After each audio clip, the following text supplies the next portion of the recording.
Okay, so that should be going live.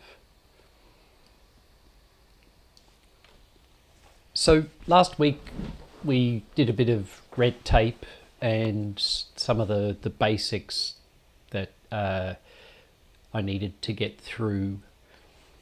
We talked about voltage, current, resistance, resistivity, resistance from shape and resistivity. We talked about parallel resistors, series resistors. We talked about voltage and current dividers.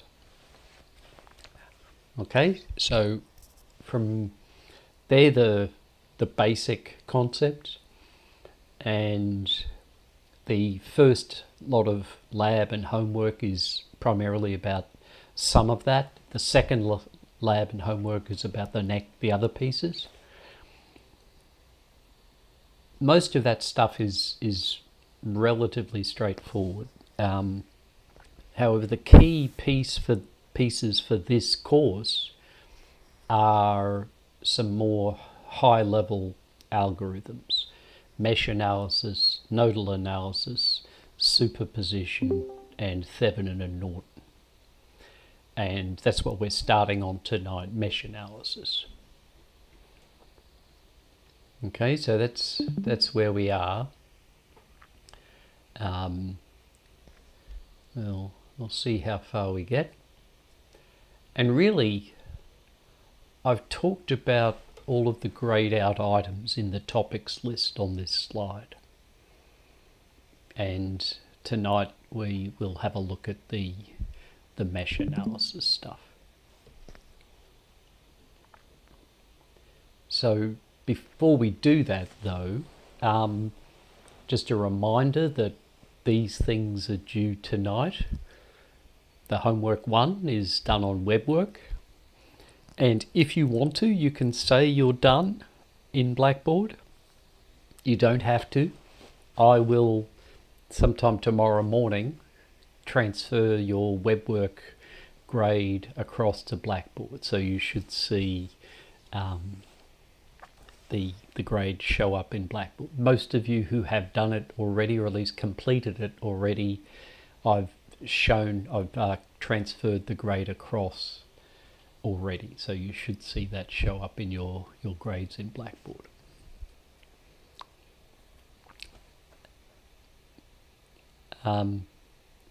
The lab, I made the mistake, I hadn't updated the lab sheet. I do want you to, for all labs, submit them using a single Excel spreadsheet. You should be able to insert all of the things you need to, images or screenshots or what have you, into the Excel spreadsheet.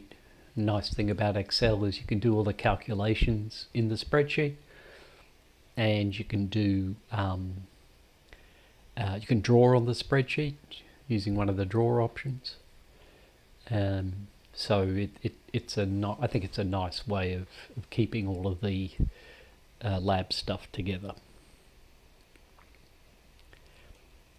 The tutorial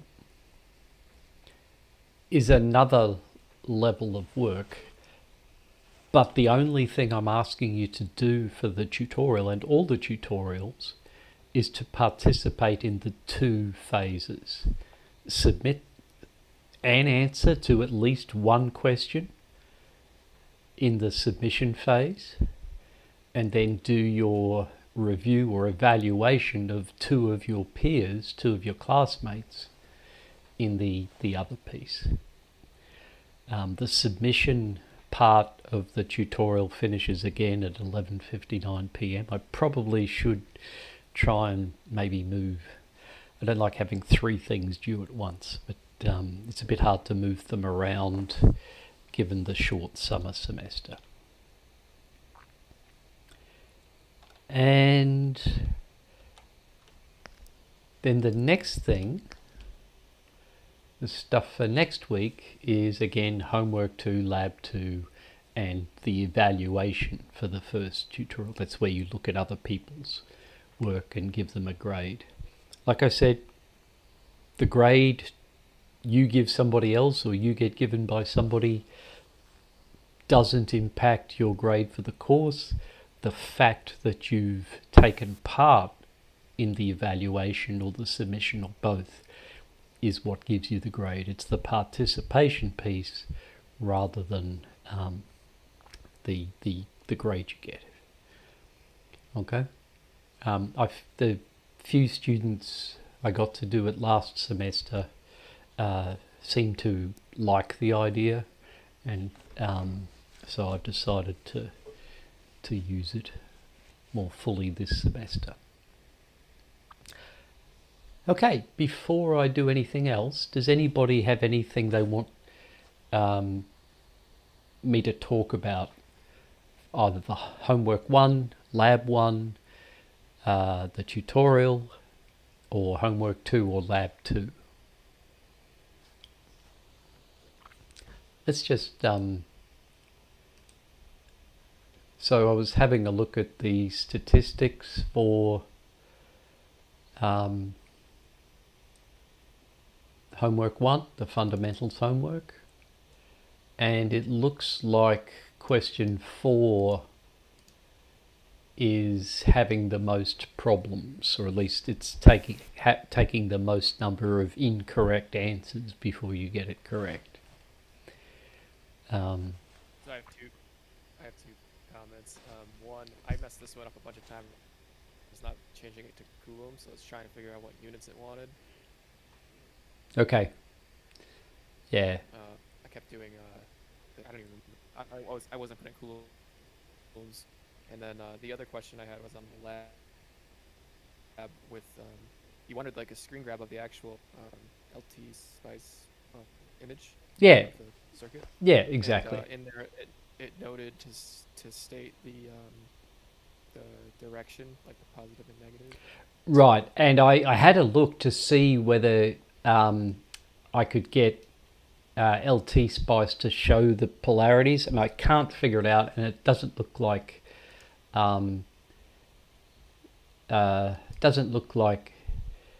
it's possible to show it on the LT Spice. Yeah, so I ended up just drawing another image of it. Right, that's perfectly okay. So that's exactly what I was going to suggest, right? So what you can do is you can, let me just take a screenshot of that, say, right? So there's a screenshot, and then I can insert a picture from file, go to my screenshots directory, wherever that got to. I think that's the one there, maybe. Yeah, it looks good. Maybe there it is, right? And you can make that as big or as small as you want. And then in Excel, you can go to the draw option, right? And it's being very slow for me. Maybe use that one, and then maybe, right, you can draw the IR1 and IR3. Maybe I can't. There we go. It should be a 3, not a 1. And if you want to have the passive sign convention, make sure you put the current flowing into the positive side, right? And that makes the voltage positive side on R2 there, and that's IR2. For some reason my computer is a little slow. Not quite sure why that is. It's usually not too bad. Let's just kill that. Right, and you can hand draw it. That's all I would suggest. That's partly why I'm suggesting to use Excel, because it's, maybe you could do it better with other things, but what I don't want to happen is what's happened in the past is lots of screenshots being uploaded, so instead of one file I have to review 6. And this way, if you want to annotate the screenshot in another program first, and that's fine too. Whatever is easiest for you to do. But I do want everything in a single file, and Excel is my preferred option. Okay. Okay. So I thought it might be good to have a look at the lab. So let's quickly have a look at the second lab. Right, and it's about Ohm's law. And then there's a relationship between resistance and conductance. And they're just the inverses of each other, right? So let's just make that bigger so we can read it, right? So conductance is usually indicated with a G, and resistance obviously is with an R. The units of R resistance are ohms. The units of G is Siemens, SIEMENS. And let's have a look. So you've got to calculate voltage, current, resistance and power dissipated using Ohm's law. Measure the current, voltage, current, resistance in LT spice and compare these with your calculated values. Calculate the power dissipated, and you can do that in LT spice as well.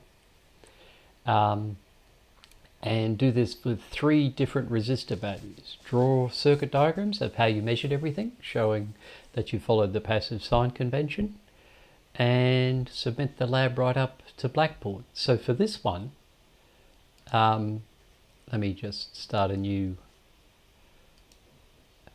schematic. Right, so we can do that. And this one, all you really need, and I'll just do my usual trick of drawing the wires first, and then inserting a voltage source perhaps.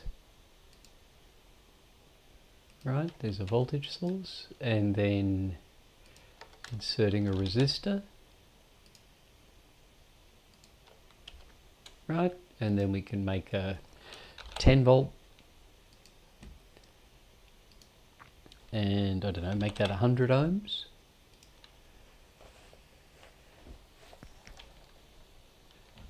And then we want spice directive as well, and perhaps the easiest one is the .op1 spice directive, which gives us an operating point. And then we should be able to run it. No, we can't run it because we need to have the ground identified. So let's identify the ground. And hopefully that'll run now. There we go, we've got a run. And we can measure the current that way. We can measure the voltage there. And there's what we've got. What we can do in LT Spice is we can plot an expression, right? So if we want, we can plot the current through R1 times the voltage across R1. Unknown voltage. It's probably called something else. What's it called? It's called voltage at node 0. So I'm going to add another trace, and this one is going to be the voltage at node 1 times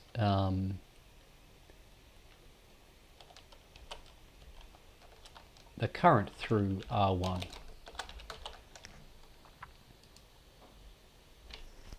Okay, and that should show us, it's a bit hard to see because it's up the top there, maybe.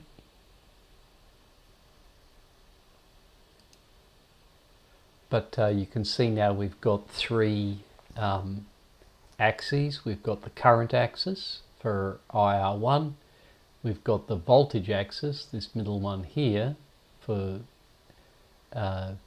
V at node 1, and we've got a watt or a power axis, which is telling us that it's about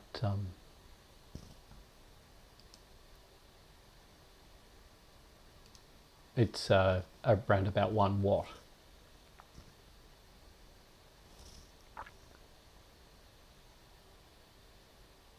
Okay, and I think if we deleted there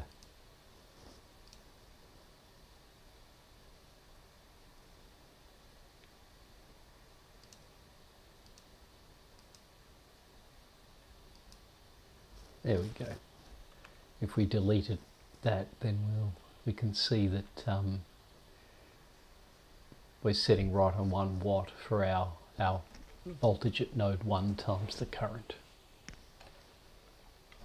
And all, sorry, question? So I have a question. Yeah, I have a question on how the program actually does the run feature. I don't know if it's the same for what yours does, but when I do it, it shows that it brings up like a simulation command window. Right. I didn't see it set up for you. No, it's a bit silly. The Mac version doesn't show it up, but if you're running it on the on Windows, then you should see the Spice error log, something like this, which should show you the operating point. Is that the sort of thing you're seeing? No, I mean like when you actually run it. So if I want beforehand, I'll go like right-click run or whatever, and it'll bring up a window. Yeah, and that's basically this. Oh, so okay. that should be basically the same information. It's the error log window, I think. Let's just try it out on. I guess my point was going to be: does it matter what the time index is, or no, no, okay, shouldn't matter. It for these ones, the there's no settling time, there's no transients, there's no nothing changes, right? It's all constants. Once we start talking about capacitors and inductors, and the voltages start being sine waves and cosine waves, then we've got to be a bit more careful about the elapsed time and everything. But that's in the second part of the course. Okay. So let's just quickly try and do that on the Windows version, just to see that it's hopefully not too different.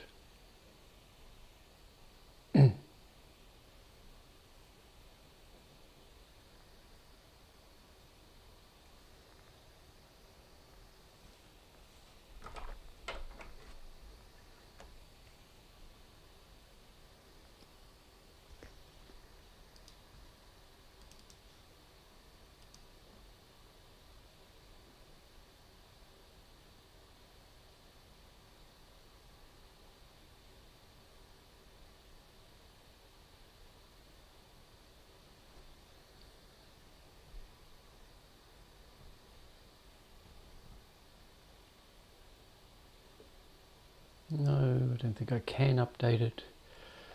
So new schematic. What is it, F3? We'll do our usual, and then we want a component, which is voltage. Right, and then we want a component which is a resistor.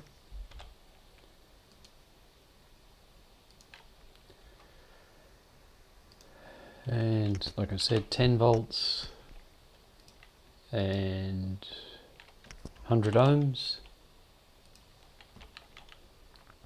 And we need that ground point.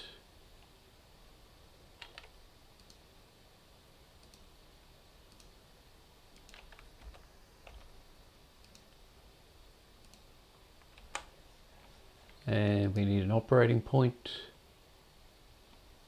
Spice directive .op1. And then we can hit run. And that's what I get, right? So that's the error log. The other one shows a little bit more information, but that'll tell you that. And there should be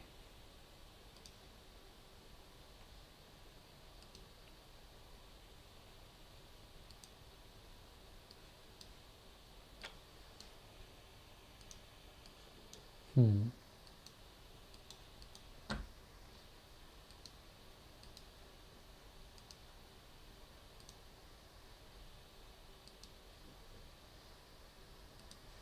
some reason it's not showing up the plots.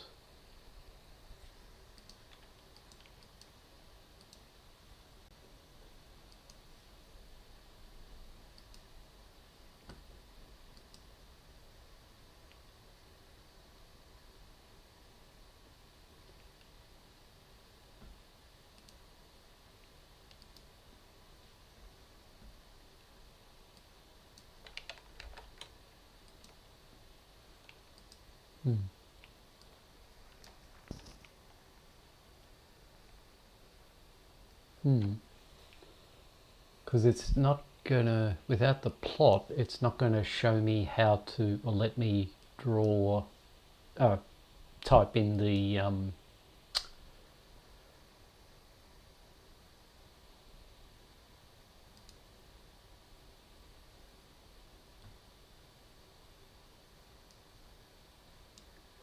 power calculation. Is that it there?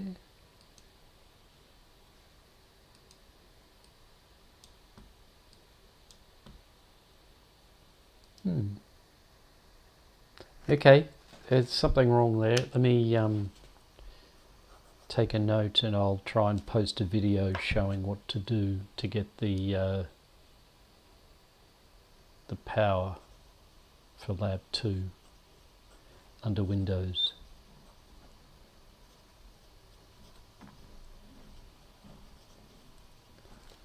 There should be a way to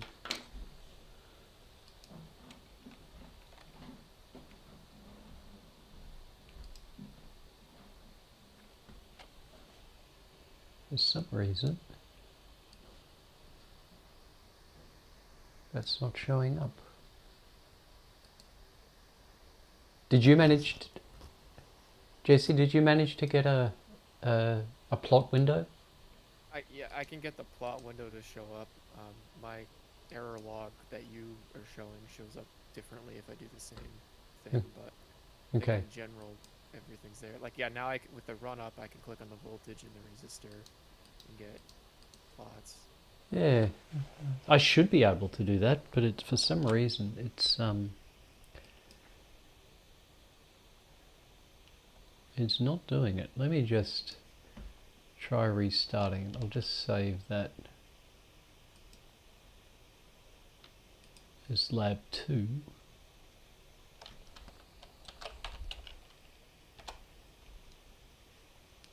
Try restarting it. Sometimes first run of LT Spice is a little flaky.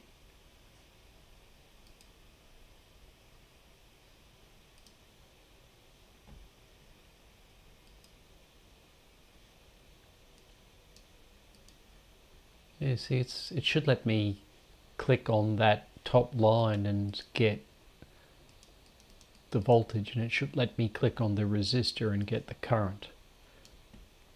You can see them, but it's only those two things. There's no you might have to use another LT Spice command to get the power in there. Okay, let me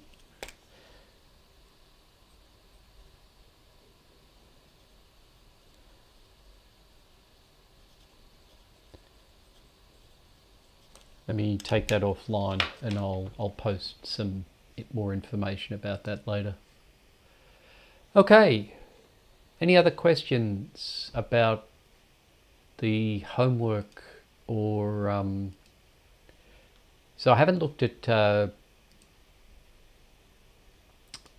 next homework, so let's do a quick run through that before we start looking at videos. I did have a quick question. Yep. For the tutorial / peer review, how do we actually access that? I don't know if I missed that last week or not. Right, so if you go to tutorials in Blackboard and click on that, and then click on view / complete assessment, and then it should let you see the questions.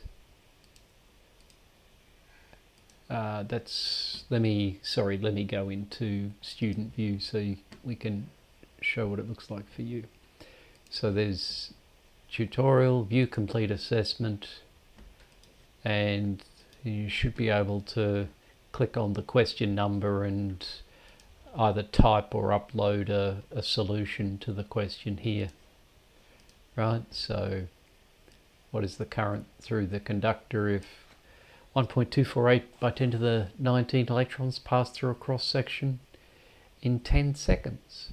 So you've got to convert to from electrons of charge to coulombs of charge, and then coulombs per second is amps. So that'll tell you what that'll give you the answer for the current. Okay, and then you should be able to say next to get to question 2, and then next to get to question 3, and then next to get to question 4, etc. Okay, does that answer the question? Yep, thank you. You're welcome. For me, I don't know how we're supposed to review other, like, the peer work. I don't see any other. Yeah, you won't see it until after the submission phase is over. Oh, okay. Okay, so once the submission phase is over at 11:59 p.m. tonight, you can see the evaluation phase here is set to start at 11:59 p.m. tonight. Okay.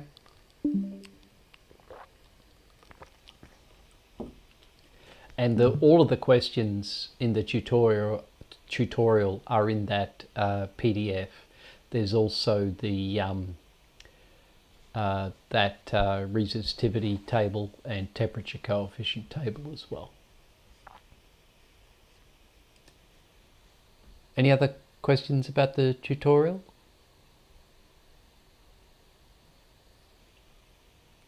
Okay, so the second homework is about Kirchhoff's voltage law, Kirchhoff's current law, and voltage and current dividers.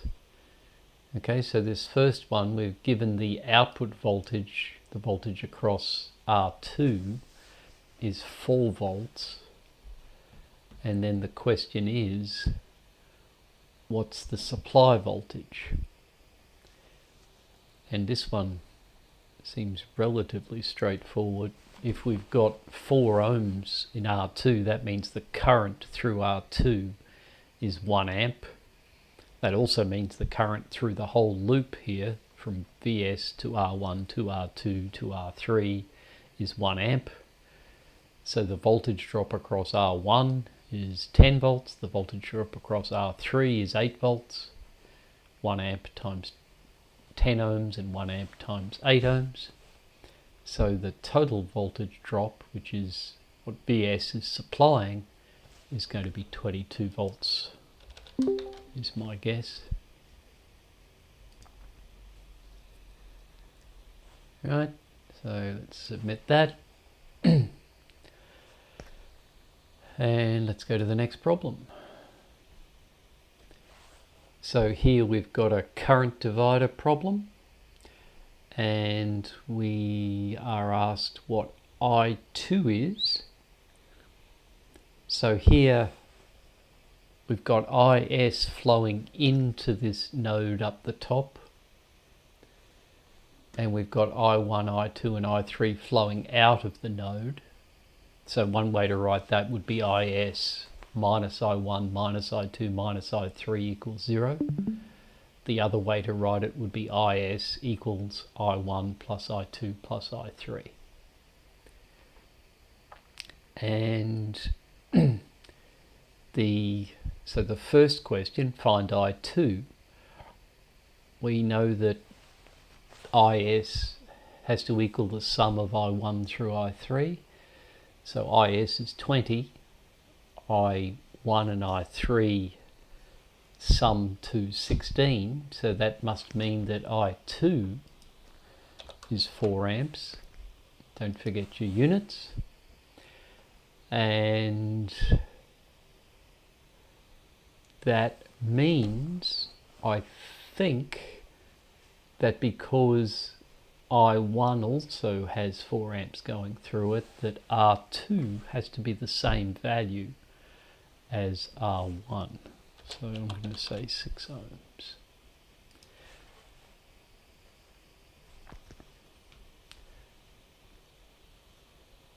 And I'll submit those and go to the next problem.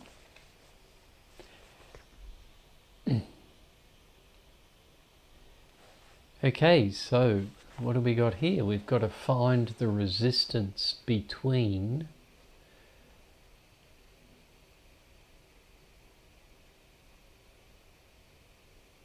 this one's kind of funny. We've got to find the resistance between points A and B on the left hand side. All right, so you can just redraw this diagram, right? Remember, just because things are drawn physically parallel doesn't necessarily mean they are electrically in parallel, and just because they're not physically in parallel doesn't mean they're not electrically in parallel. The second statement that I just made is more relevant here. There are only 2 nodes in this circuit, right? You can see that there's a node starting at A and going to the top of R1 and the top of R4 and the top of R3 and the top of R2, right? All of those are electrically connected together. Similarly, there's a node around B, starting at B and going to the bottom of R1, the bottom of R3, the bottom of R4 and the bottom of R2. So really R1, 2 and 3 and 4 are all electrically in parallel. So we've basically got to write 1 on 15 plus 1 on 30 plus 1 on 60 plus 1 on 60. Could you draw that out? How are you seeing that in parallel? Sure. All 4 of them. So let's copy that image and figure out where that is, and let's go over here. Right, so these are the notes for this week. So let's just make that a bit bigger so we can see it. And then let's see if we can't draw. Right, so here's node A. And let's just draw all the wires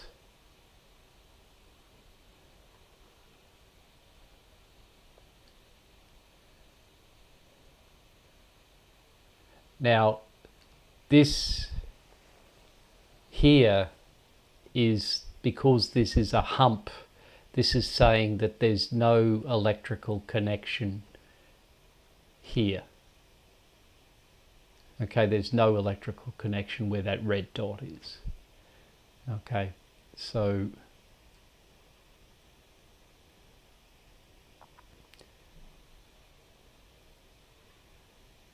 there's one node.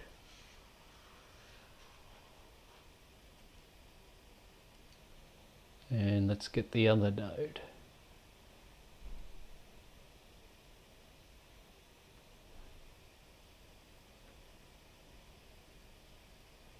And again, there's no electrical connection at the red dot.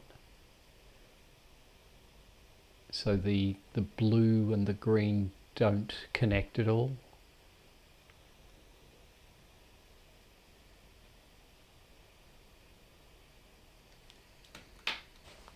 Okay, so there's two nodes and all three resistors are connected between those two nodes.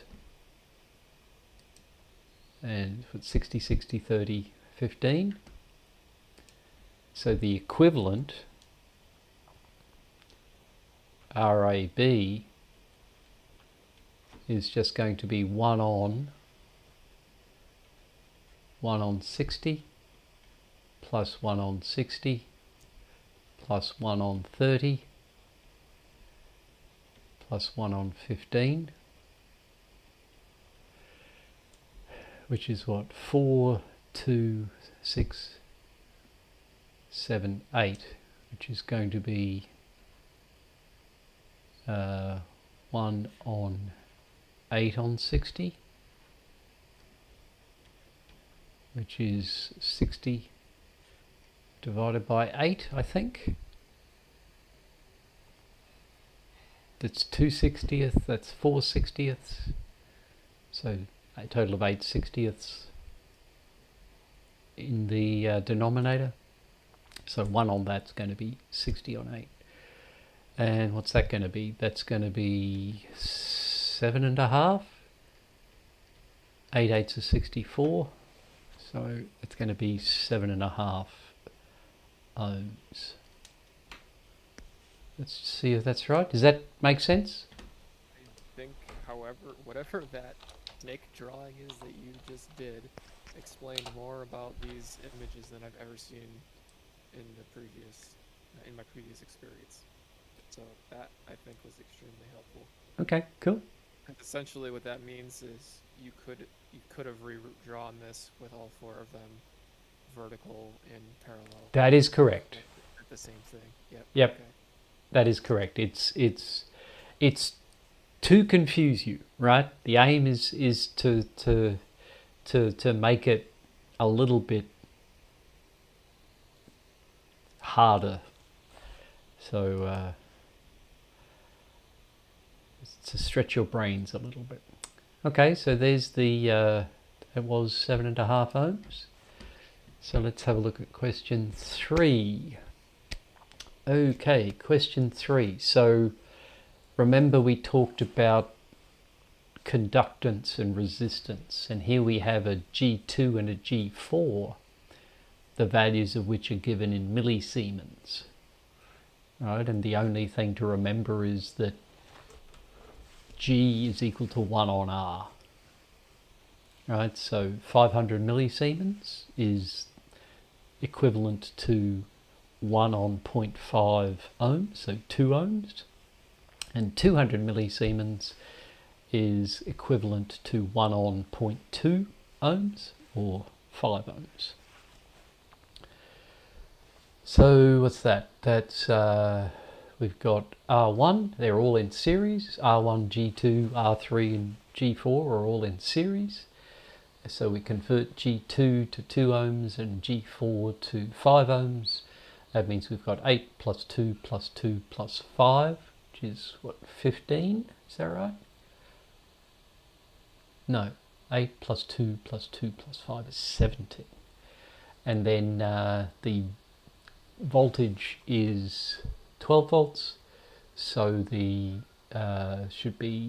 current should be V on R, which is 12 on 17, which is not a nice number. 12 on 17 amps, so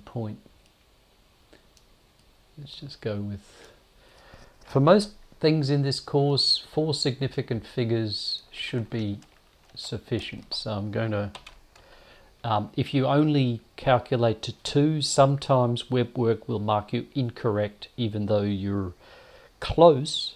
You need to have usually at least 3, but preferably 4 significant figures worth of accuracy.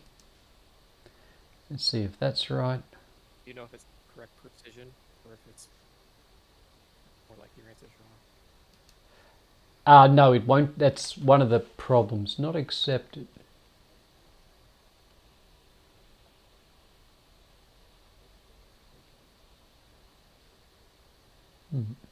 Find my x. Yeah, that's one of the. It'll just tell you that the answer is wrong, even if you're, within 1% of the right answer or 1% of the boundary to the right answer. It'll just tell you it's wrong. Okay, so that, for whatever reason, that was correct, and we submit it, and we go to the next question. And so this one's a little bit trickier because we've got some real resistances, right? So find VR1, find VR2. So this one, you've got 24 volts and you've got 2 voltage dividers. And the voltage across R1 is going to be 51 divided by 51 plus, let's copy it over here. So I don't have to just eek. Let's kill that and start it up again.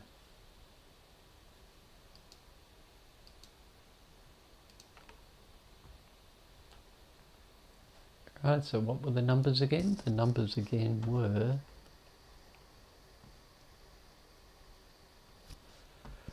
51K and 68K. Right, so that's 51K.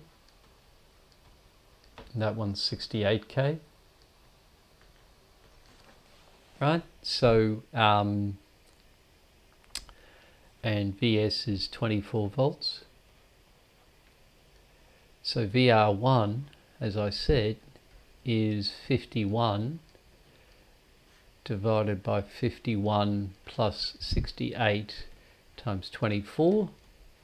And VR2, just using the voltage divider equation, is the other part. 68 divided by 51 plus 68 times 24. These two have to sum to 24, right? The rise in voltage has to equal the drop in voltage around this loop. That's KVL, right? Kirchhoff's voltage law. So let's just see what that is. 51 on 51 plus 68 times 24. It's 10.29, say.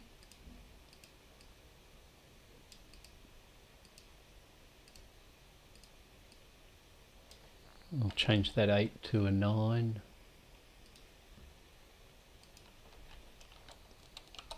And give the voltage. And then the other number is just changing the 51 to the 68. And that's 13.71 volts. And let's just check that we've got those answers correct. Yep, they're okay. We didn't give an answer for the other two, so that's all right. So then how much power is dissipated? Now there's a couple of ways you can do this. V times I, right? So power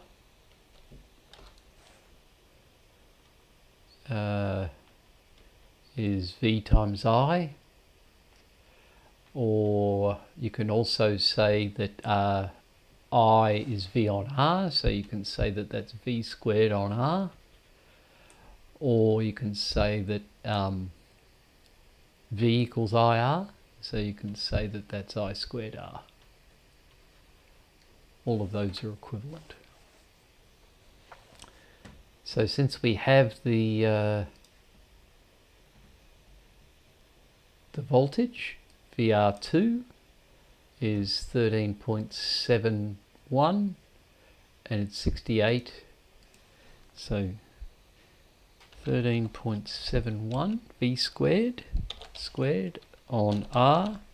on 68,000. You've got to remember that we're 68 kilo ohms. That's, well, let's just go with that. So it's 2.764 milliwatts, or 0.002764 watts is the unit. And then for R1, it's going to be, what was it, 10.29? And the number is 51. So that's 2.076 milliwatts, or 0.002076 watts. And you can check our answers before we go on. Yep, we're all good so far. How much? Now this is a trick question. Why is it a trick question? Anybody? Let me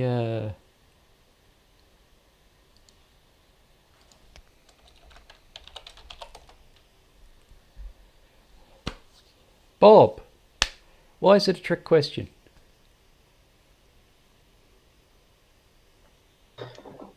Is it because power is being supplied because it's a supply voltage? Exactly. So what do you do to the supplied voltage if you're saying it's dissipated?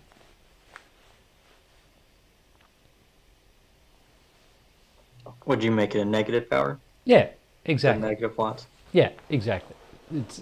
It's semantics, but that's what you do, right? If you're actually supplying power and you're asked how much is dissipated, then it's negated, right? So here we can say, well, we've got Vs, so it might be easier now to just use Vi, right? V times I. So our total voltage is 24, and our total resistance is 68,000 plus 51,000. So our total current is 201 microamps. I think that will be, right? And we can multiply that by 24. And that should tell us the total watts supplied. But because we've asked how much is being dissipated,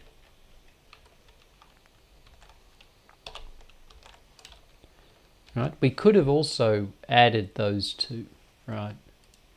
And let's just check that I'm telling you the right thing.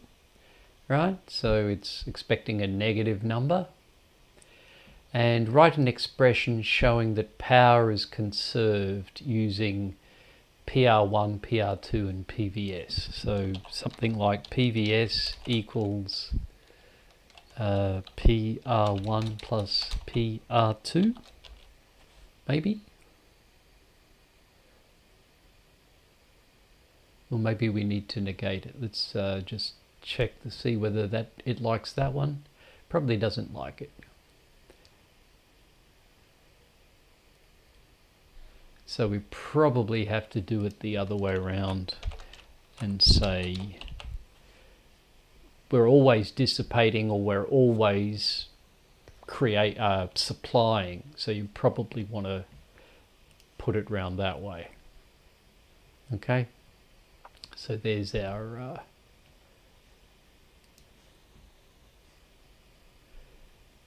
question 5. So question 6, what do we got? We've got find V4. And what we're given is the power dissipated in each of the other resistors. and we want to find the voltage across, well, we could just use the equation we just put together, right? If we multiply Vs by Is, that'll tell us how much power Vs is supplying. We need to negate it.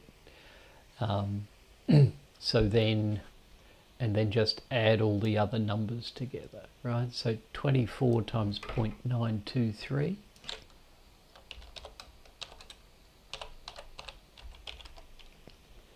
Right, so that's 22, and it's watts, right? But then, excuse me, then we've got 4.6,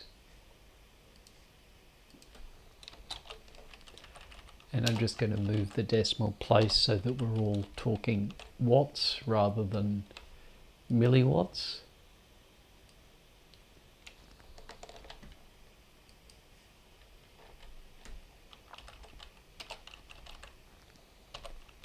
And we'll subtract that one as well.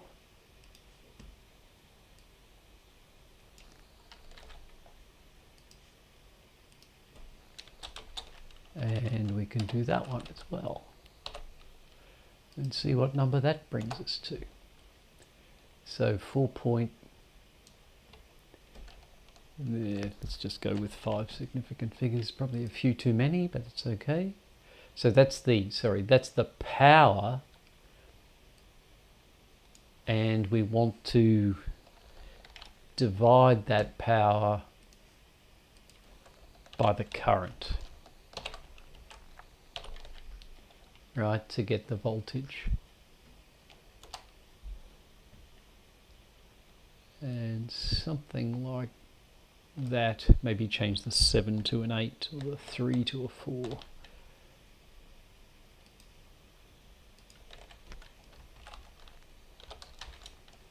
And let's check, see what that does. Hoping I got it right. I did. Okay.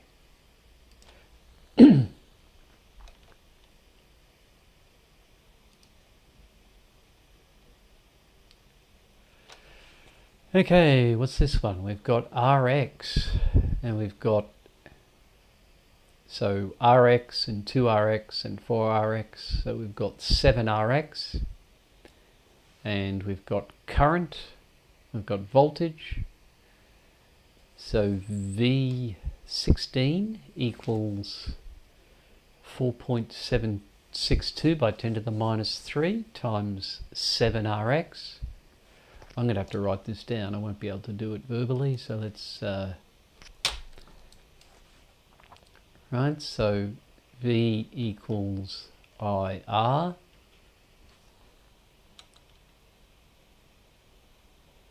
And V is 16 and I is 4.762.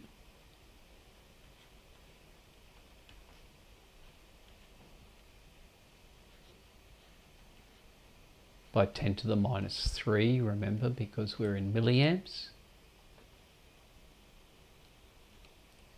And then, as I said, there's 1Rx, 2Rx, 4Rx, so a total of 7Rx.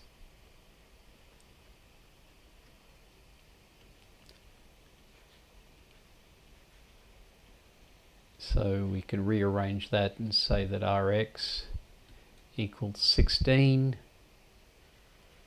divided by 4.762 by 10 to the minus 3 times 7.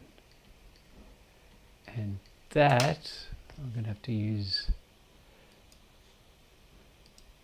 so 16 divided by 4.762 by 10 to the minus 3 times 7. And it's basically 478. Let's just write it down. Excuse me.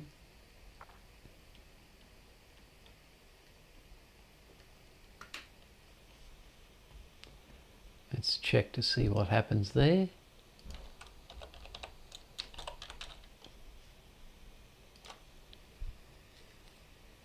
Yeah, that looks good. Problem 8. Find I2.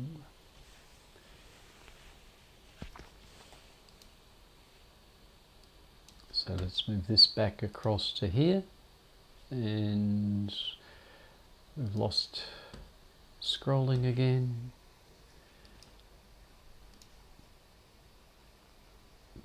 So we want to find, what do we want to find? We want to find I2. So there we go. So there's, so I2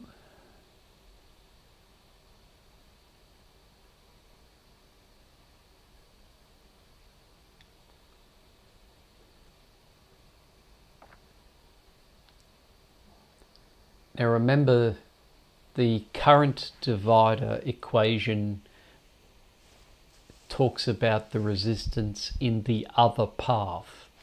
In this case, there are two other paths, so we have to combine R1 in parallel with R3.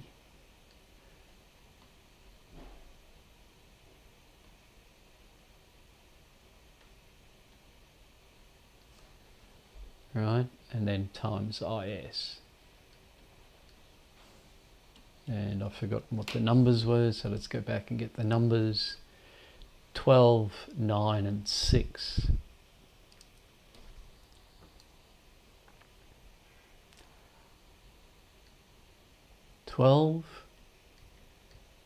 Parallel with 6. 12 in parallel with 6 plus 9. And what was my current? I forgot the current. It's 16 amps.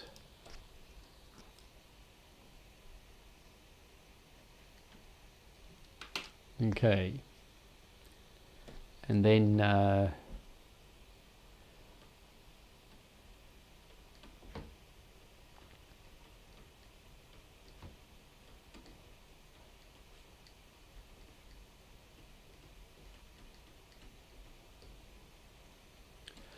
so that's 1 on 12 plus 2 on 12, which is 3 on 1 on 3 on 12, which is 12 on 3, which is 4 ohms.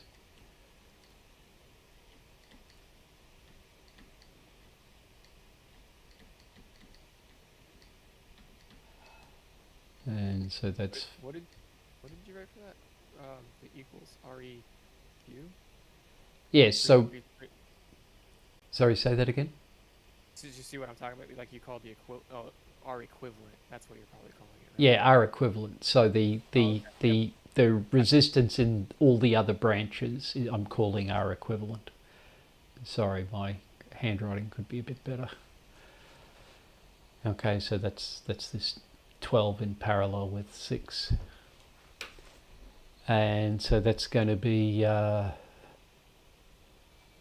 what, 4 on 13? Let's make it so my tablet isn't sitting over the edge of the table.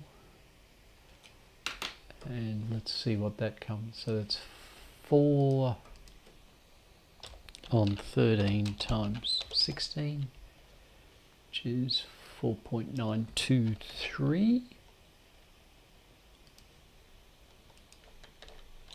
And the unit should be amps. Let's check. Yeah, that looks good. So 4.923.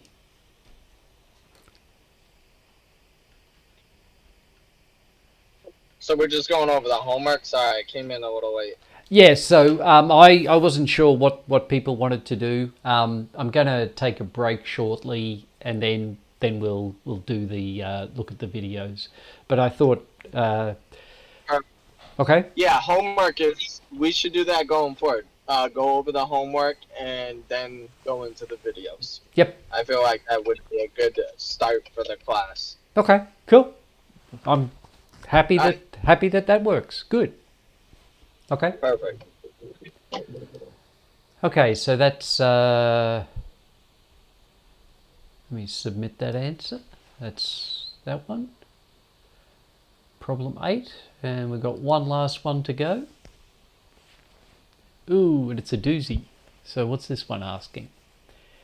It's asking for different values of voltage, right? So VBF, let's just copy that image across here. And it's gone again, so let's not do that. So VBF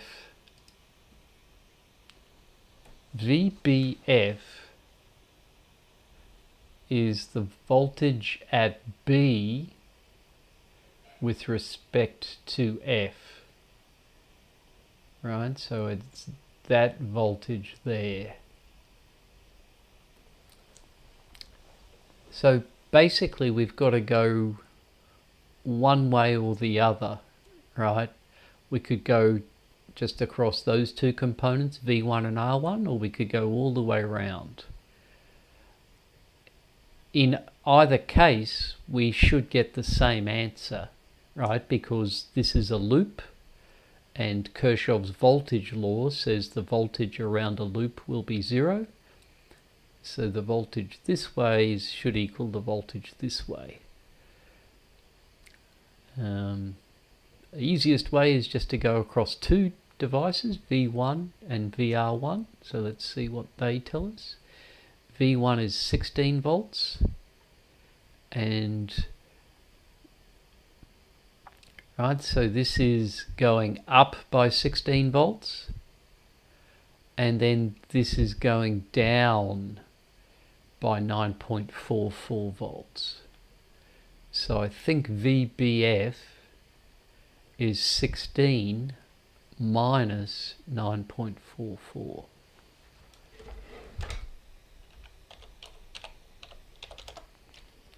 Right, so 6.56. Let's just check that I'm interpreting it correctly. Yep, looks good. I haven't answered the other ones. FC, right? FC is a bit further apart, but again we're well, sorry, what was it? It was FC, right? So it's the voltage at F relative to C. So we're going the other way this time. So it's the voltage at F relative to C. Okay, so let's go around this way. It's going to be plus V2 minus VR3 minus VR4. So FC. The voltage at F relative to C is going to be, we're going up by V2 and then dropping by VR3 and then dropping by VR4.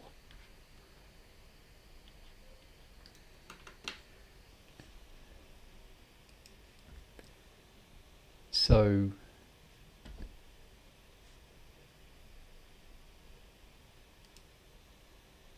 V2 minus VR3.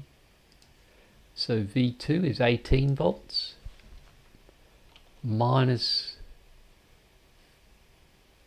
so 18 minus VR3, which is 7.56, minus VR4, which is 5.67.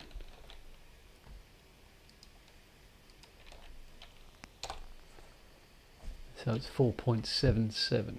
Let's check that tallies. Okay, we're okay with that.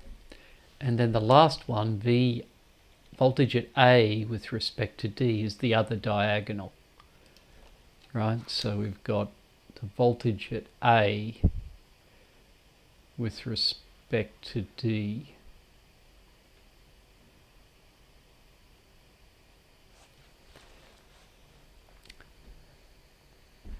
So here we could go minus VR3 minus VR4 plus V1.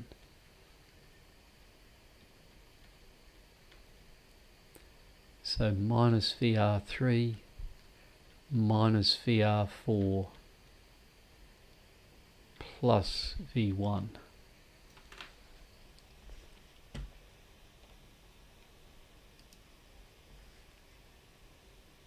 V1's 16.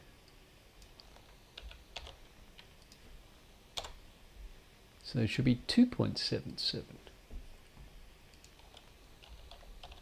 I think. And we're all good.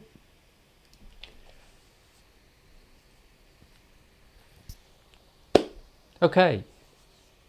And that is homework 2. And that is, yep, go for it. Alright. So for the numbers that I have on this particular one, I get negative values, and that's okay depending on the direction you go, I assume? Yeah, it's,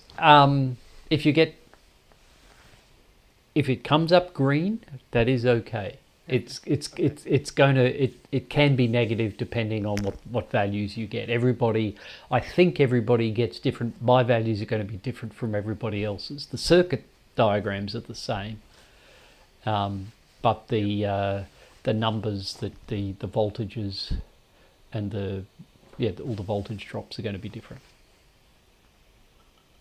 Okay. Okay.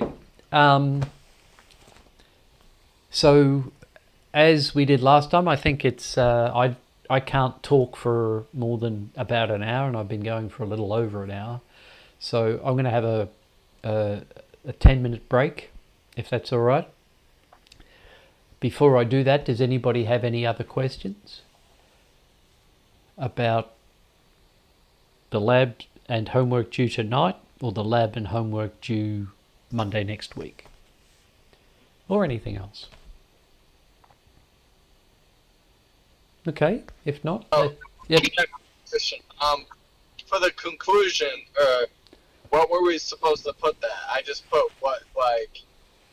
our object and drew the diagram and the voltage and so current.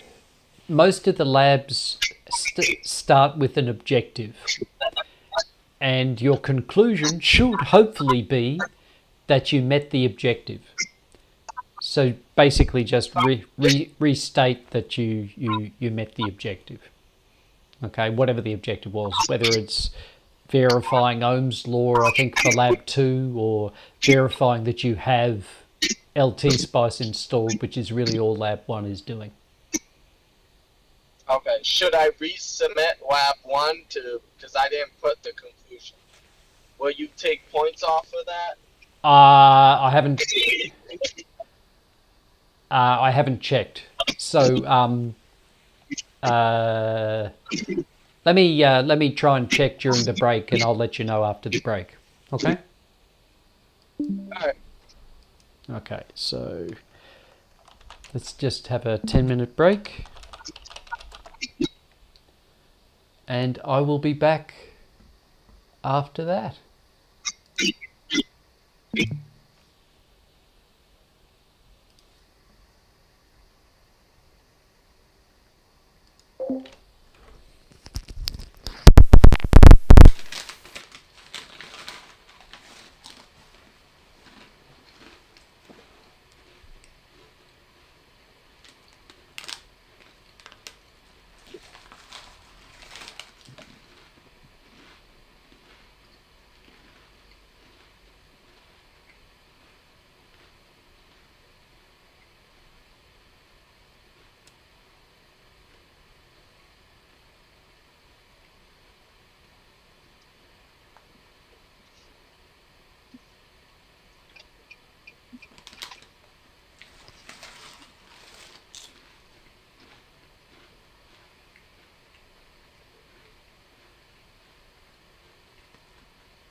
What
do you want?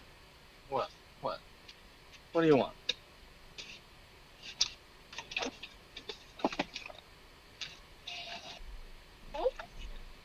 Hold on.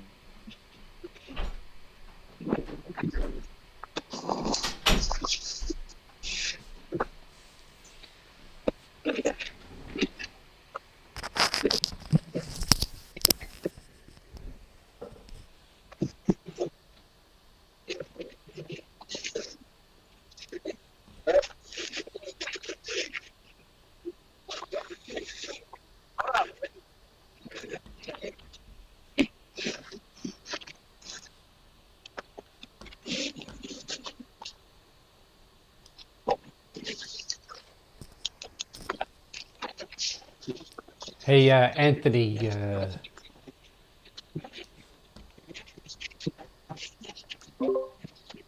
Hey, Anthony, can you mute, please?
Okay.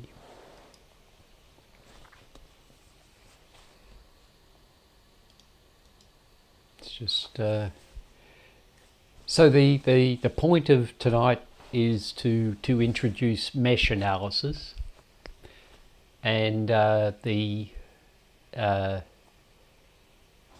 playlist on YouTube is the one. So I'm going to start looking at that now, if that's all right. Let me just get those two set up so I can see both. Everybody okay with that?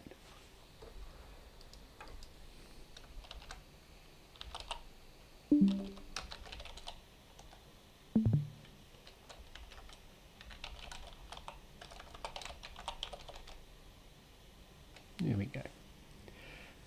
Okay, so let me kick off this one, The battery. and let's start at the beginning again.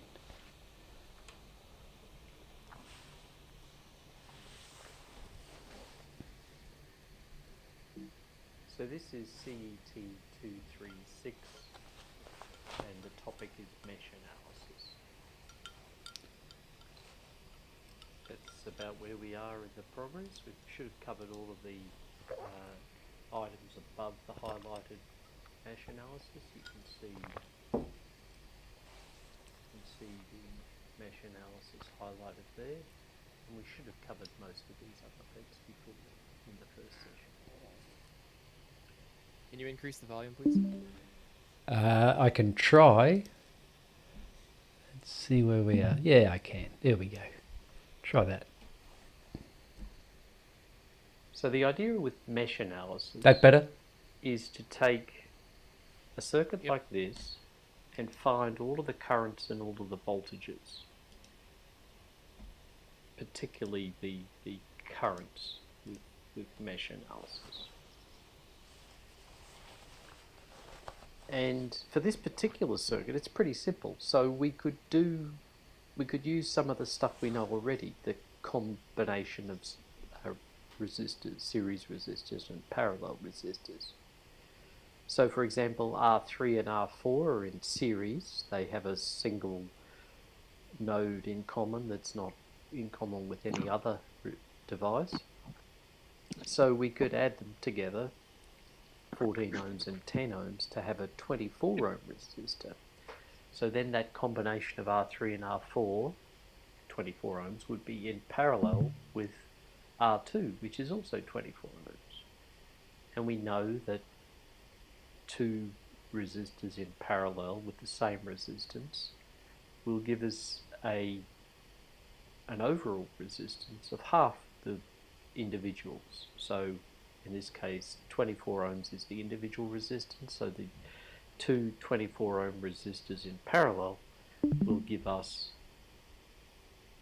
a 12 ohm overall resistance. So that's what's shown in this slide here.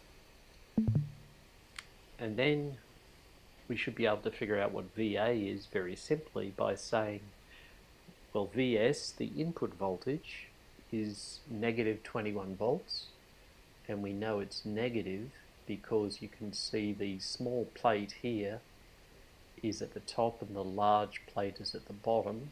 The large plate is the positive plate, the small plate is the negative plate, and that this is our ground reference. So this side of the battery is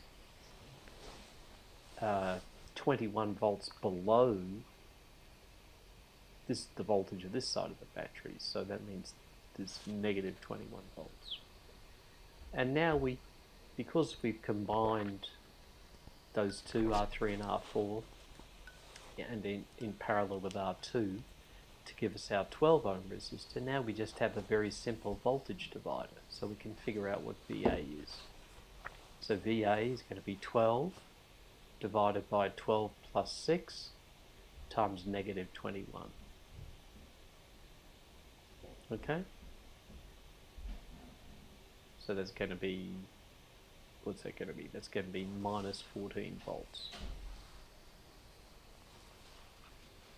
Okay. That circuit is a very simple circuit, and we want to try and find a way of putting an algorithm together for tackling that circuit, but also more complicated circuits. So just to reiterate, the more complicated stuff we're going to be doing in this course is, as I just said in the recording, is the algorithms. And the first algorithm we're going to look at is mesh analysis. And all I mean by algorithm, it's a systematic approach to solving circuits, which has you've got to follow a defined sequence of steps, and this is the sequence of steps for mesh analysis. Good. So this is the algorithm for mesh analysis. And the first part is to assign the mesh currents. Okay? Do you remember what a mesh is? A mesh is a loop through the circuit, that is a closed path through the circuit that doesn't cut any other branches. Okay, so let's just revisit some of the stuff. Let me put the mini-me back there. Right, so let's just revisit some of the definitions. Right, we've got a node, which is an area of constant voltage.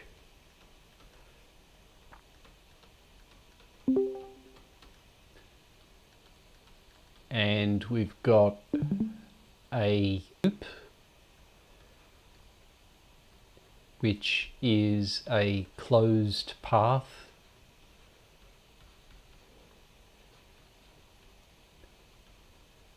Through the circuit.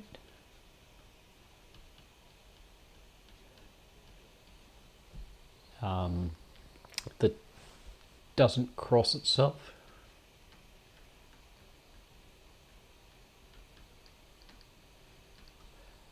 A branch is a circuit element, like a resistor or a voltage source or a current source or a capacitor or an inductor. And now what we're talking about is a mesh, which is a loop, so a closed path that cuts no branch.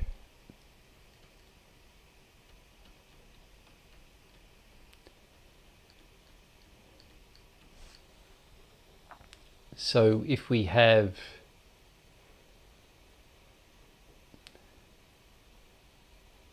something like this as our circuit,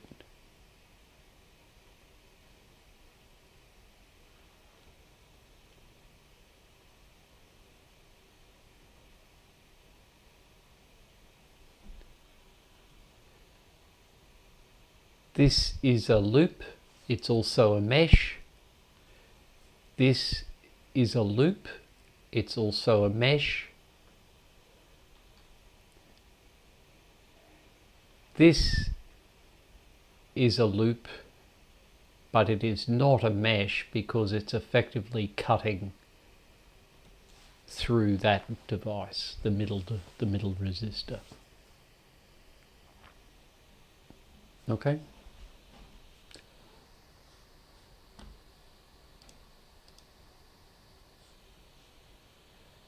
Okay, let's go back to the video.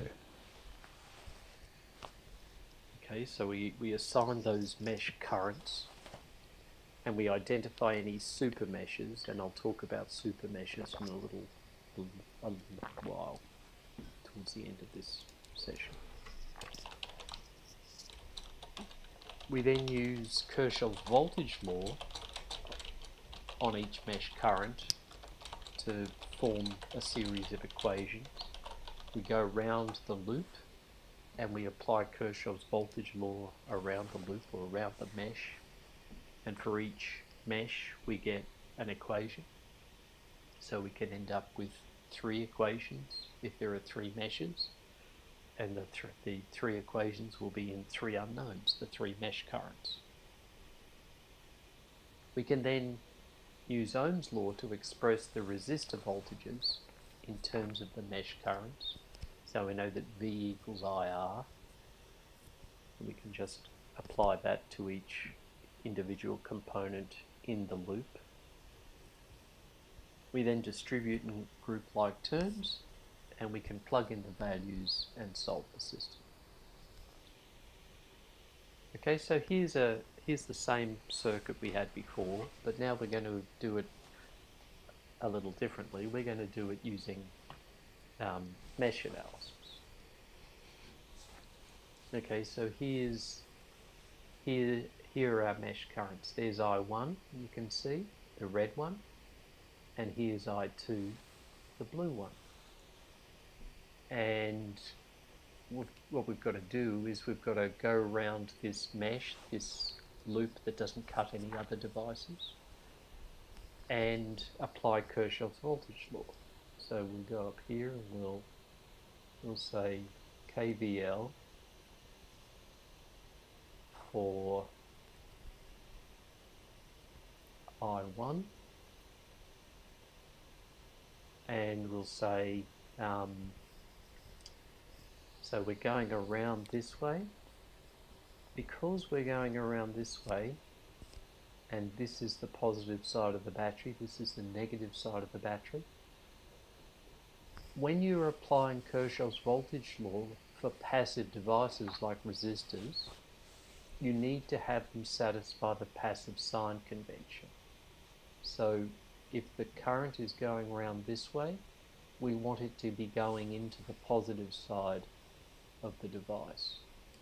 And same here, we want it to be going into the positive side of the device.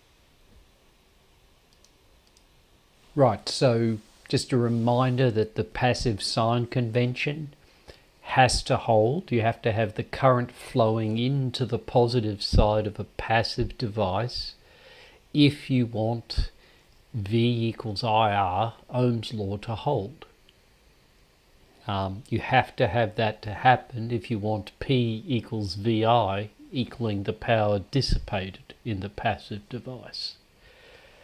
The biggest problem I always come across, and that I see students make, is getting signs wrong because the current doesn't flow into the positive side of the passive device.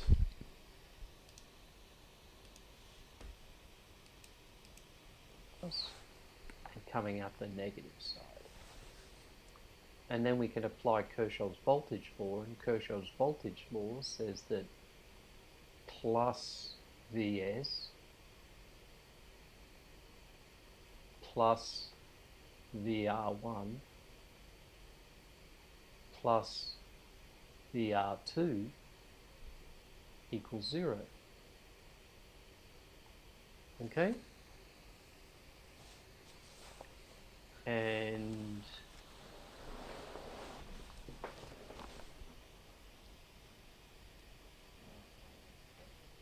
then we can do the next step, which is to apply Ohm's law, and we know that this is just the 21 volts, so we can just write that down as 21 volts.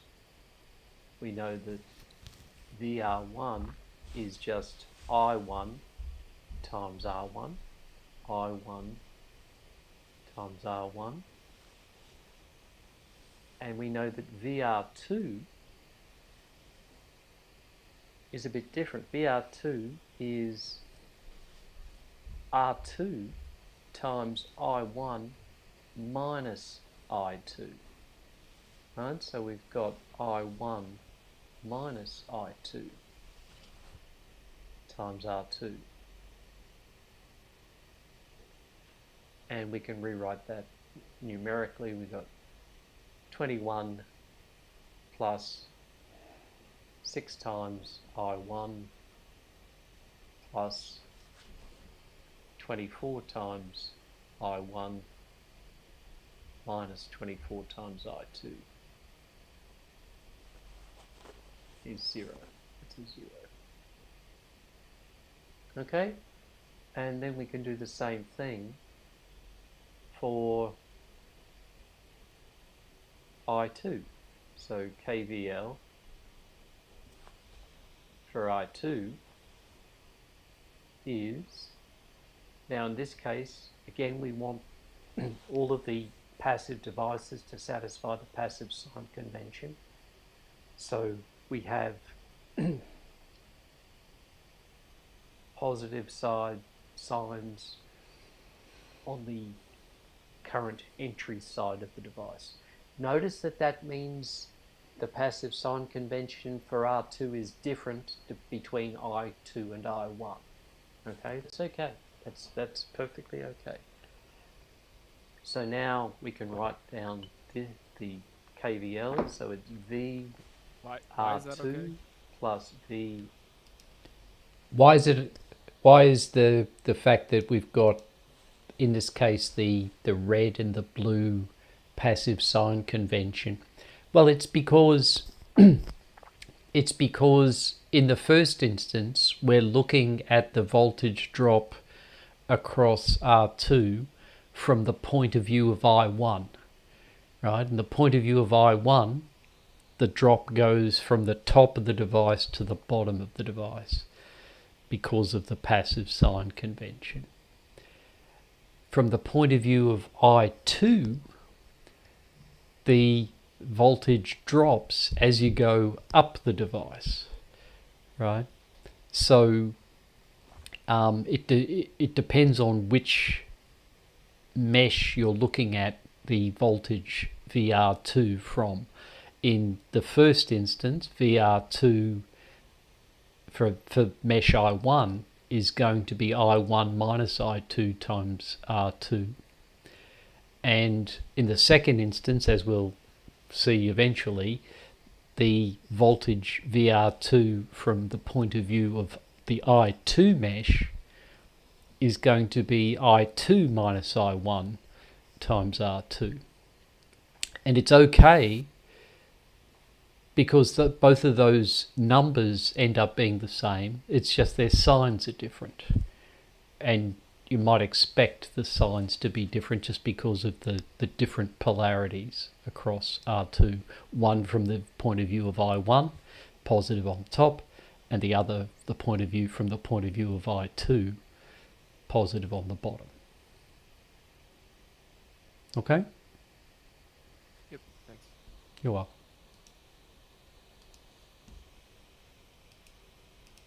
R3 plus VR4 equals 0. So that is,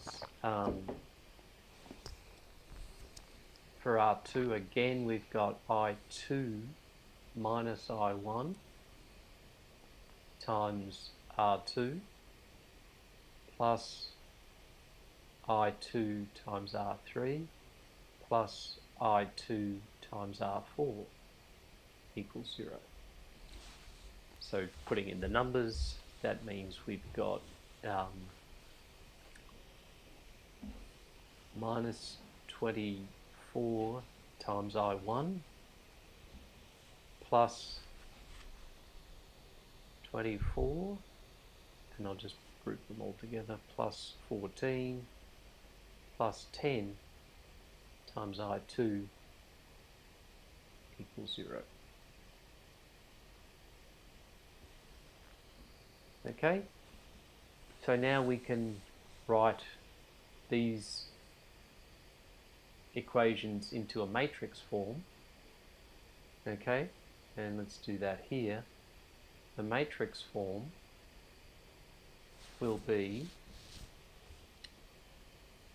so this is going to be 30I1 minus 24I2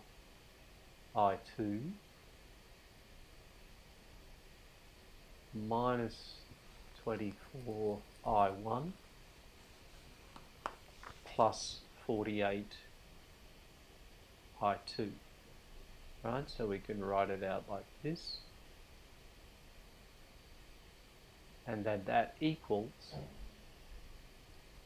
now in this case it's going to be minus 21, and then there's no voltage in the I2 loop, so we just have a 0 there. So now we can plug these numbers into our calculators and do a matrix inverse and find out what I1 and I2 is. Once we've done that, then we can figure out that VA equals,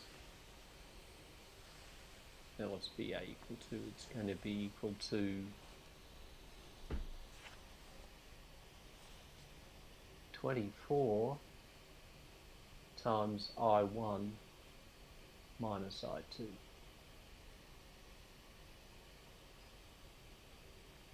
Okay.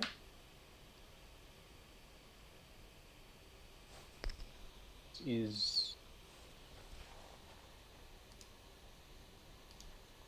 Okay, any questions so far? So I think what I do next is I had a TI-84 simulator, so I'm just going to go through the solution to that problem that matrix problem we just figured out in the simulator. Let's have a look at that. I know you mentioned in our email response that doesn't really necessarily matter how you solve these. Is that true for? Because you said you're gonna do like verbal exams, right? So if you were to ask, do this matrix algebra. So in the verbal, what I might do is I might get one of my past students who did a good oral exam to see if they'll let me share their oral exam, just so you can see or hear what happens. But in the oral exam, there's no real point in trying to get you to solve matrix equations then and there. That's done in the follow-up numerical part that's done offline. And in that case, I don't care which way you do it. I do need to see the working. Okay. So if you do it in MATLAB, I'd like to see the script. If you do it in your calculator, I'd like to see what the thing you put into your calculator was in terms of the RF matrix or the square matrix and the vector, however you did it. Okay? Okay. Thanks. You're welcome. A TI-84 emulator, very similar operations for the TI-83, and I'm just going to do that solution that we came up with for the first simple example of mesh analysis. So the first thing we've got to do is we've got to enter a matrix. So we go second matrix, and we'll go over to edit, and we'll edit A. And as you can see, I've already put the numbers in, but you can change the size of the matrix if you want. Right, you can make it 3 by 3, but for our example we only want a 2 by 2 matrix, so I'll just set it back to 2 by 2. And then here you can enter 30, right? And then here you can enter, it's actually that minus 24, and then minus 24, and then 48. Okay, so that's the first matrix. Then we'll do the second part of it, which is editing the B matrix, and this one is a 2 by 1 matrix. It's a vector really, and that means that we've got minus 21 in the first element and 0 in the second element. Okay, and then we can go back to the matrix, and we can select A, and then we can select the inverse of A times, and we'll select B as the name, and then we should be able to see the answer. Okay, so there's the answer.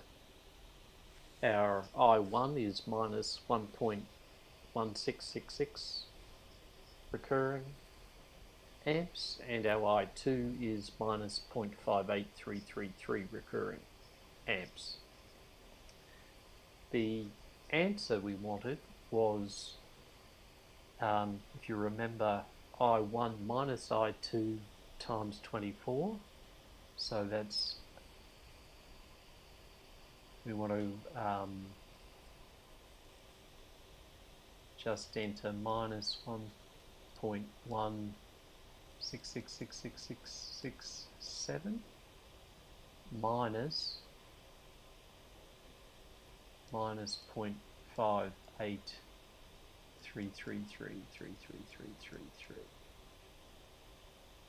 and then we actually do want to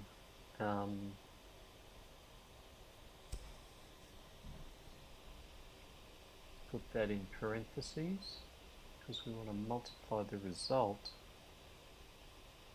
by 24, because that was the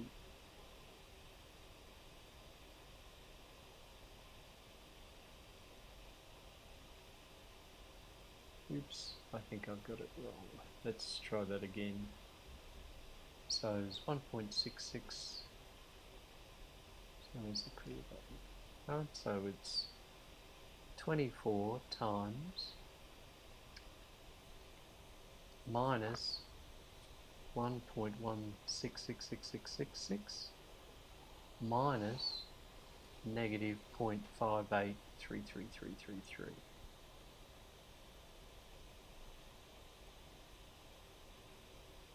And there we get, because I haven't used the full numerical precision, we get minus 13.9999 recurring.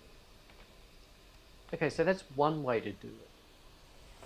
Another way to do it is to use a function in the calculator called reduced row echelon form, or RREF.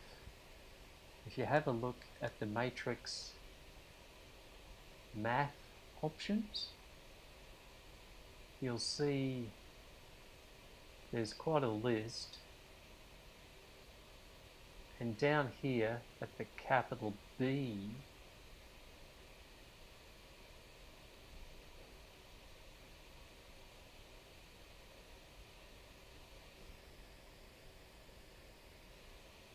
capital B, I scrolled too far.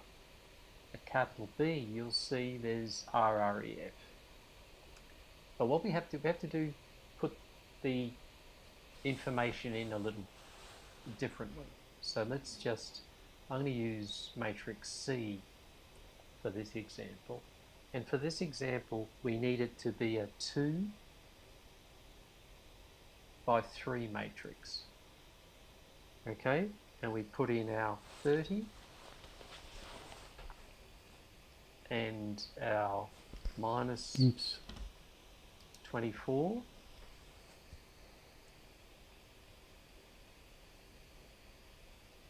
No, I got a error for some reason.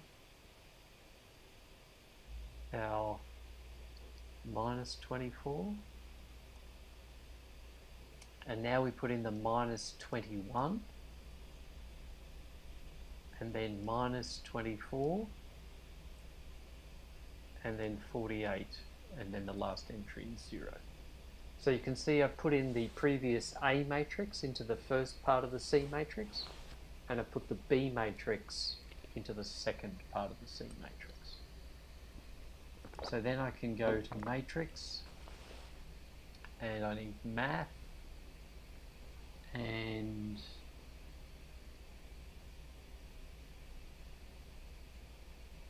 I think it was, is it B? I forgot. Let's go down.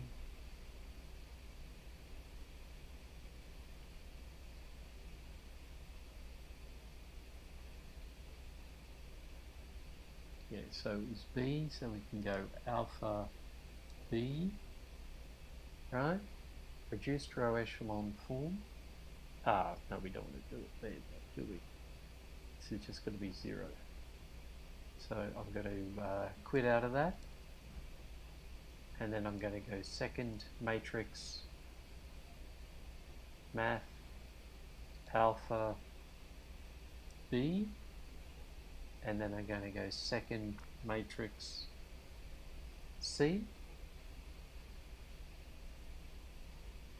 and then I'm going to return. And what you should get in the first square entries, you should get the unit, the identity matrix, right? So 1, 0, 0, 1, and then the answer you're after is in the final column. And you can see it's the same answer as we had before, because it's still up there on the screen. You've got minus 1.1666 recurring and minus 0.58333 recurring in both instances. And that's how you use your TI calculators to solve matrix equations. So here's another. Okay. Right, so that was a relatively simple example. The aim is to systematize how we analyze circuits so that we can tackle more complicated circuits. So the next couple of videos are just looking at some more complicated circuits. Example of applying mesh analysis. And as before, we first of all define the mesh currents. In this case, I've decided to define the mesh currents in a slightly different way. I think I1 is still the same, but now we're doing I2 counterclockwise. I1 is clockwise and I2 is counterclockwise. And I've already added the signs that I'm assuming for both I1 and I2 on all the passive devices. And just a reminder that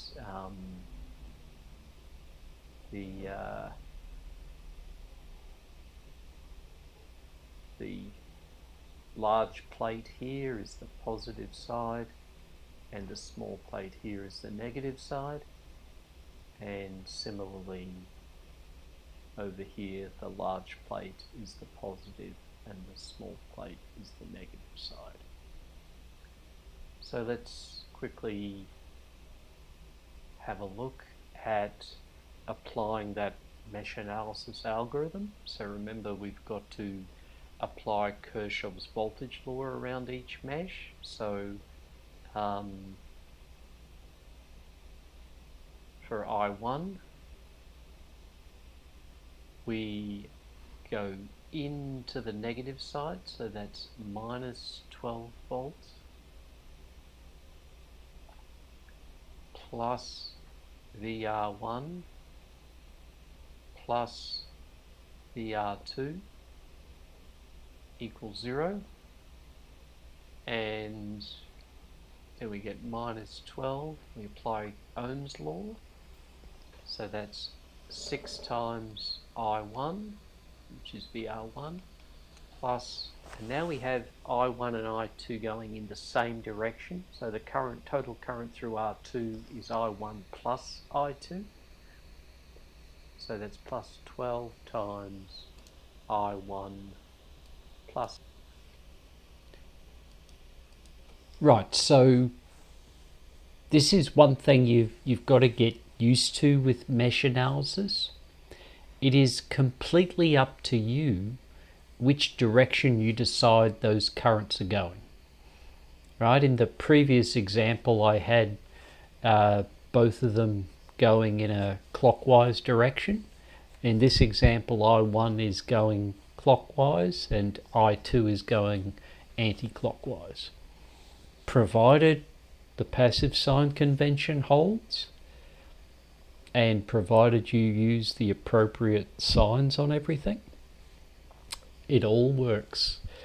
If in reality I1 is going in the opposite direction, you'll get a negative answer. In the previous example, the currents were actually flowing in the opposite direction from the direction we had, right? So the answers we got were negative. Yeah,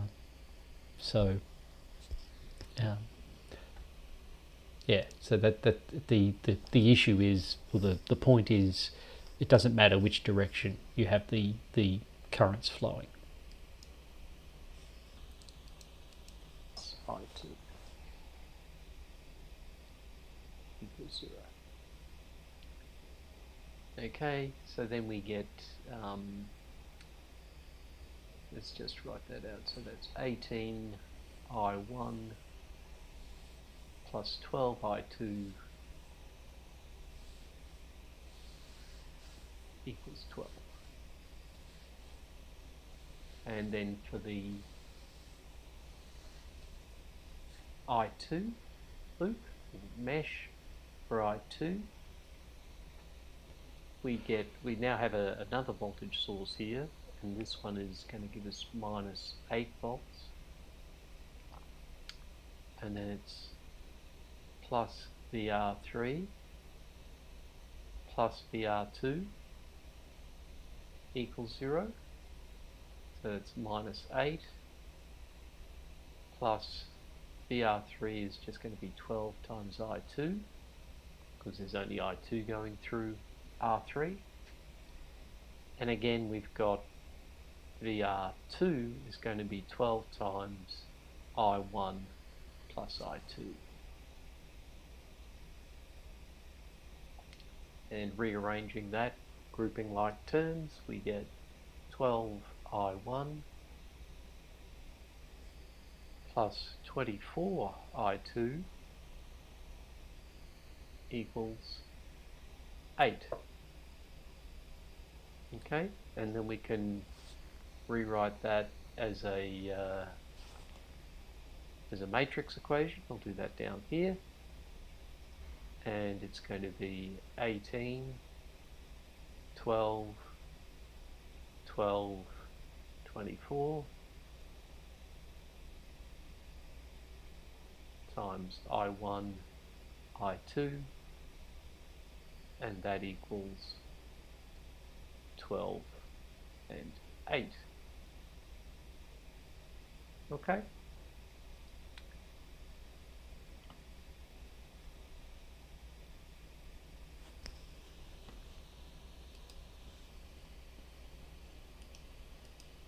Okay, the next one is just yet another example of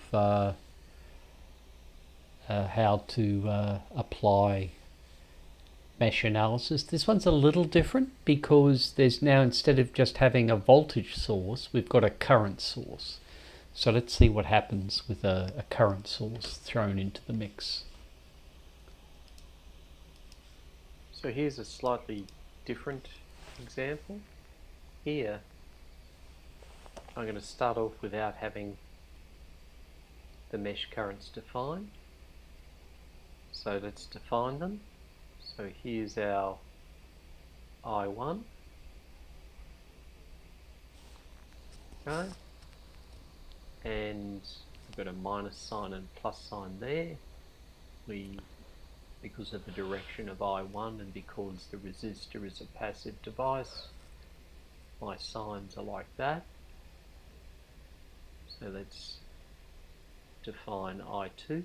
Because now I've got a current source here, I'm going to define I2 to go in the same direction as that current source, right? So there's my I2, and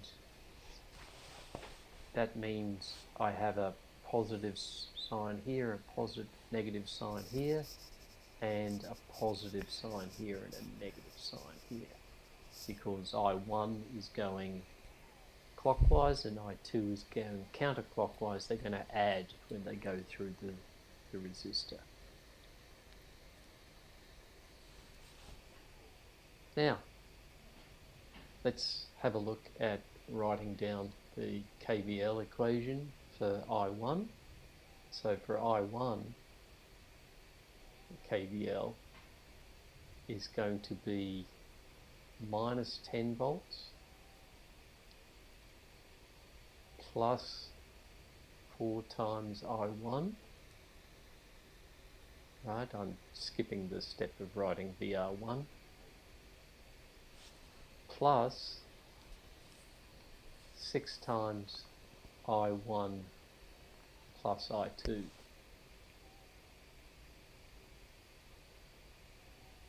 Okay, so that means I have 10 I1 plus 6 I2 equals 10. And now doing the next one, now we have a problem. It's sort of a problem in that we cannot write a KVL equation for this. So mesh analysis uses Kirchhoff's voltage law, and we need to write the sum of the voltages around the mesh, right? And the trouble with having a current source in the mix is we have no idea what the voltage drop across the current source is. You cannot add or subtract 5 amps from 10 volts. It's like trying to pick out oranges from a group of apples, right? The units are wrong. So this particular one, it actually simplifies things a bit, but let's have a look. Because we don't know, because this is a current source, we don't know what the voltage drop across it is, so we can't apply a Kirchhoff's voltage law equation to it. What we can do though is we can see that I2 and IS are the same, right? So the I2 is really a Kirchhoff's current law, and it says that I2 equals IS. So for this particular example, we already know I2 directly, right? It's 5 amps. And from there we can just plug that into here, right? So we get 10I1 plus 30 equals 10. So 10I1 equals minus 20. So I1 equals minus 2. Okay, let's just write that out. So I'll just go up here and go back to the red. So we have 10 I1 plus 6 times 5 equals 10. So 10 I1 equals 10 minus 30. So I1 equals minus 20 on 10, which is minus 2 amps. So for this particular example, having a current source here makes our lives much easier. We don't have to solve simultaneous equations because we get one of the currents directly.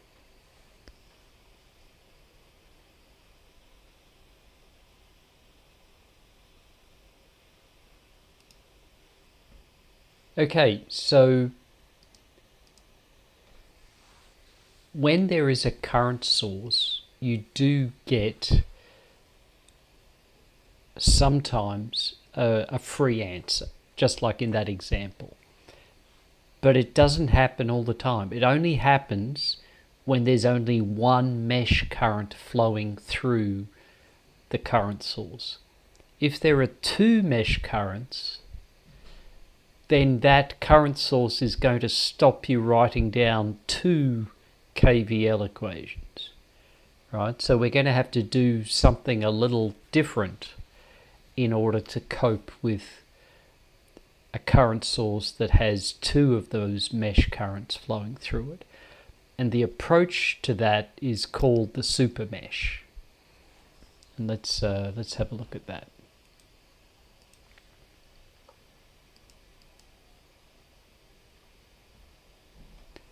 So I said at the beginning of this mesh analysis lecture that we need to talk about super meshes. And I thought I should now define what a super mesh is and then talk about how to deal with them. Okay, so a super mesh is one larger mesh created from two meshes that have an independent or dependent current source in common. Okay, so if you can see in the diagram here, I1 and I2 both flow through the 5 amp current source.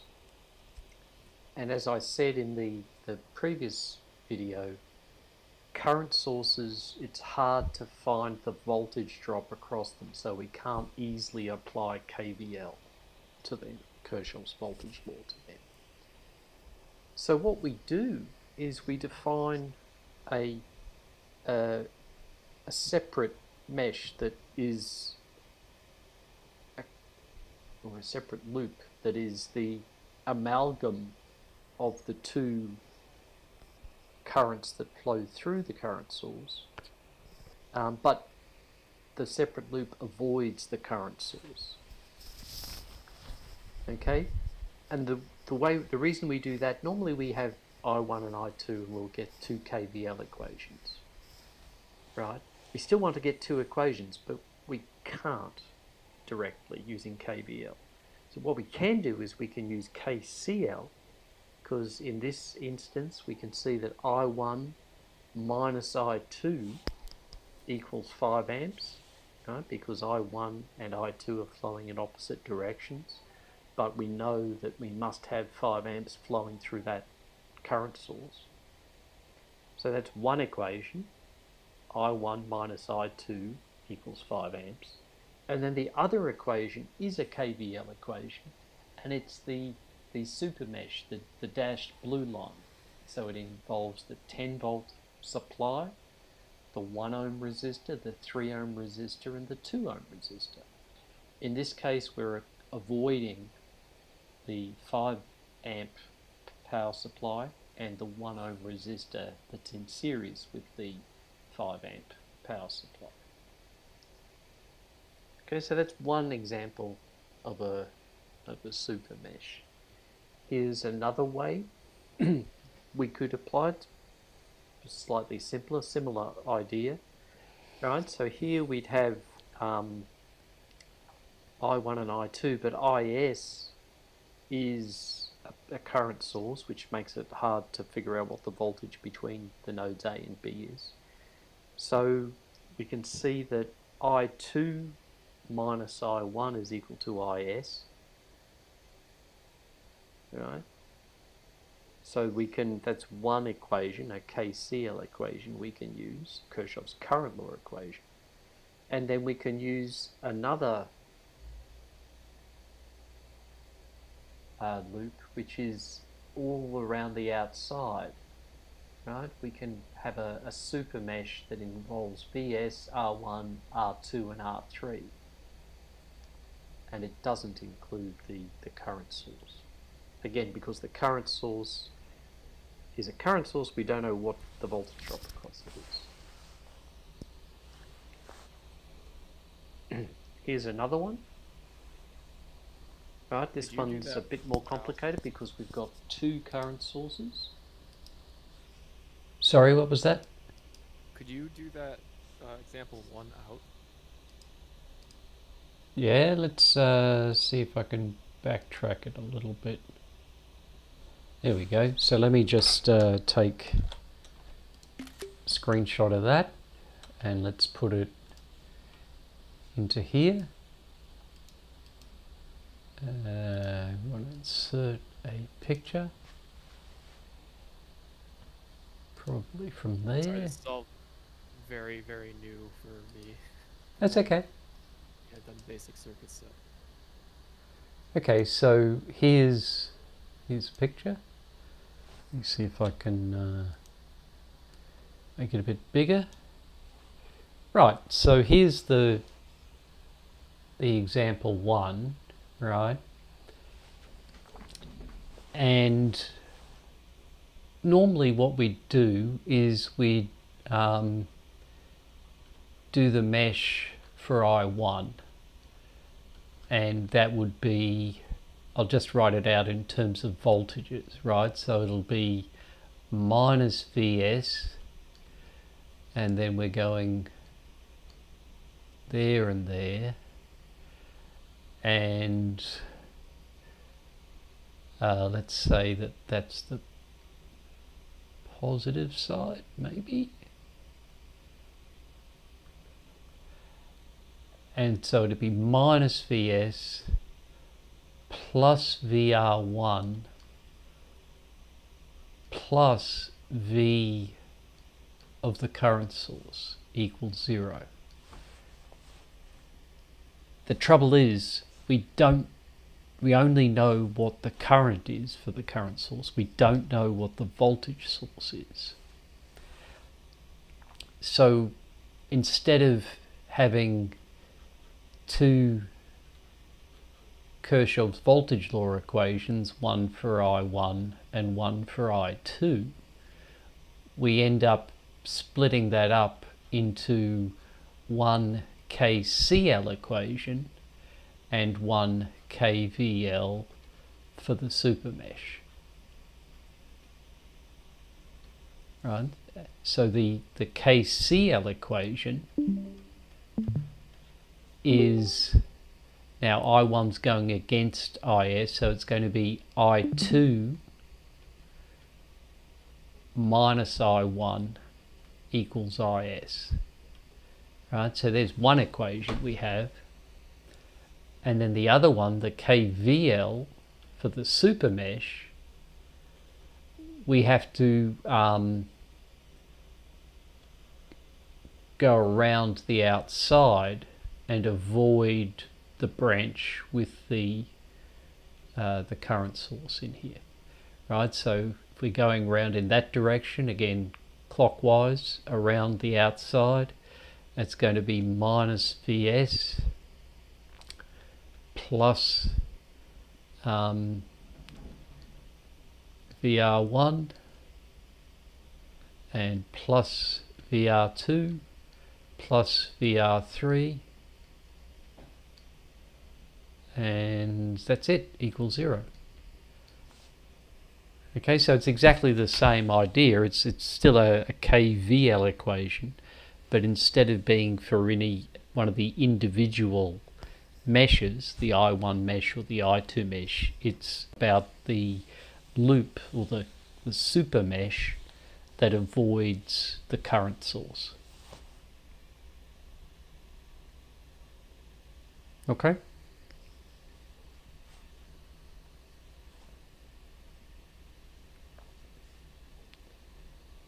So let's continue.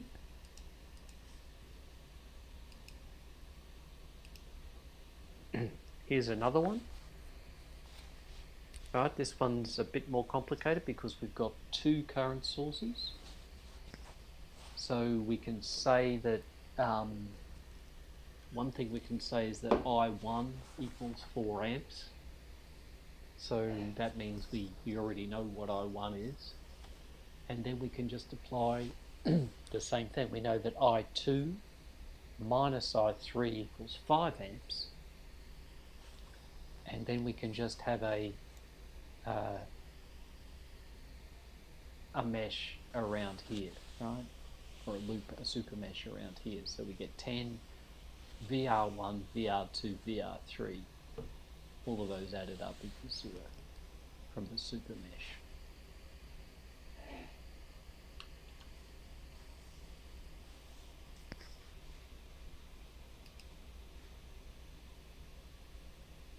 Okay, let's just go to the end of this video.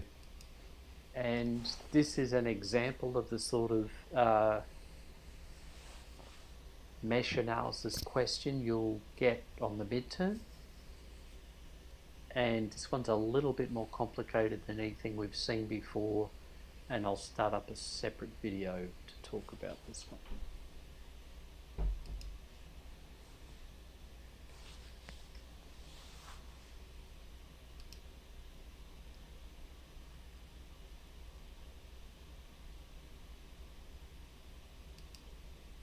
Okay, so before I continue on with the going through this, I might leave going through this one until next week. I thought it is quite a bit of a ramp up from the start of this series of videos to this solving this particular question. So what I thought, it might be worthwhile backing off a bit first.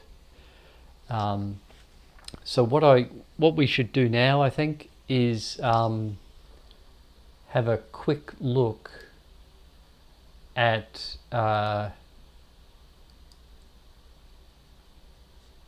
Professor Broderick's book. In particular, you will find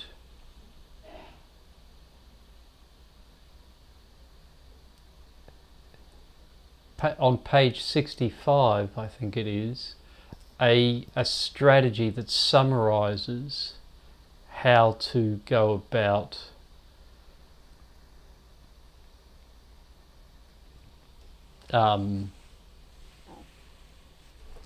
solving these sorts of questions. Right, so the first thing is figure out how many meshes there are. How many little loops that don't cut any other branches, any other devices, and write down their directions, whether they're clockwise or counterclockwise, whichever way it is. Define them. And then the next part is to see if there are any current supplies. and if there is a current supply, then you can't write a Kirchhoff's voltage law equation for that includes that current source, because it is a current source. It supplies current. You've got no idea what voltage drop is across it until you've solved the circuit. However, if there's only one of the meshes in your circuit flowing through the current source, then that's really good, because that's a freebie. You know, you can write down immediately what that mesh current is, because it's got to be equal to the current supply, or it's got to be equal to the negative of the current supply if you defined your mesh going in the opposite direction from the direction that the current being supplied is flowing. So then the next thing is, if the device, the current source, has two meshes going through it, then you've got to define a super mesh. And instead of having two Kvl equations for your two meshes that interact through the current source, you've got to write one KCl equation that says how the currents flow through the current source, and then one KVL equation that goes around the super mesh to avoid the current source. Okay. You'll notice another thing in this strategy is, are there any dependent supplies? Right? Here in this example midterm question, there is an independent 10 volt voltage supply. That's the circle in the middle. And there's a dependent voltage supply VS2 at the bottom right that is indicated by a diamond. What a dependent supply does is its voltage changes depending on some other measurement in the circuit. So that VS2 is not saying that VS2 is 6 volts. It's saying that VS2 is 6 times Vx. And then if you look up in the top left on resistor 2, you will see where Vx is defined. Right, so the Vx is coming from there. So it's going to be I1 times R2.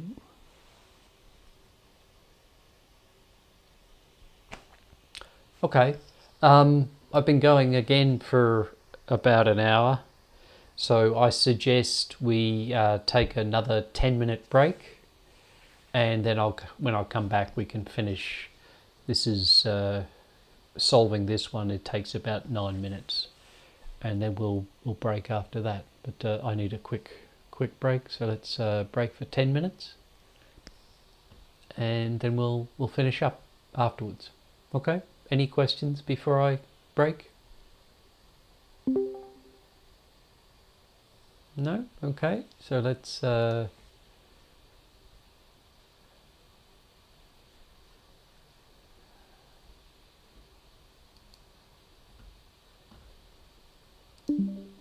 that 10-minute timer again. And I'll be back afterwards.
Okay, let's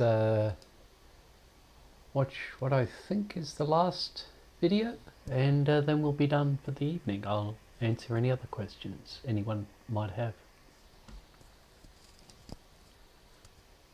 So one last video on mesh analysis, and I'm just going to quickly look at this example, which is on the fall 2018 midterm for CET236.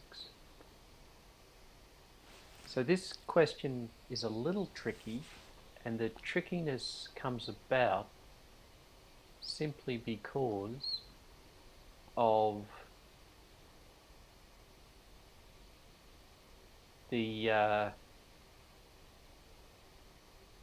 dependent voltage source here. So this VS2 is a dependent voltage source, so it's got a diamond shape, and it depends on Vx, which is defined over here.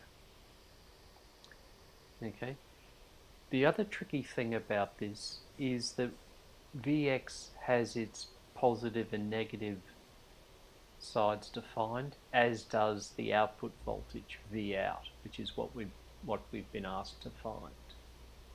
Note also this question requests that you use mesh analysis.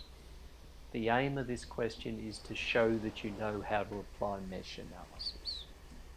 So if you solve it using any other technique, that's okay for checking, but to get most of the marks on this question, you need to do it using mesh analysis. Okay, so let's apply the mesh analysis. Right, so here we go.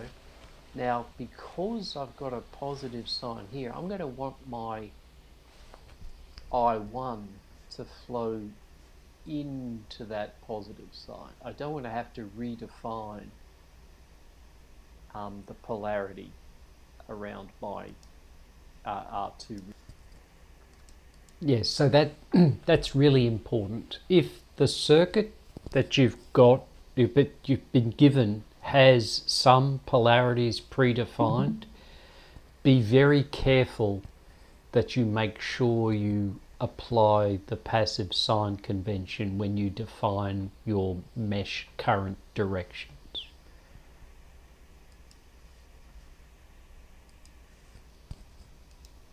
Resistor. Similarly, so once I've got that defined, so that's my I1, that means I have a positive sign here, a negative sign here, a positive sign on this end of R3 and a negative sign on this end of R3. Then I can go up here, and I've got a similar problem here. I already have the positive side of R5 defined for Vout. So I'm going to define I2 to go around that way. That way I don't have to play with the signs. So that if I2 goes that way, that means that's a positive, that's a negative, that's a positive, and that's a negative. Okay? So now let's try applying KVL for the I1 loop. Right, so KVL for I1, and that is pretty easy. So I'm going to start down here. It's got minus 10 volts plus VR1 plus VR2, which is Vx, plus VR3 equals 0. So now let's write that out in terms of the mesh currents. So that's going to be minus 10 plus 2800 I1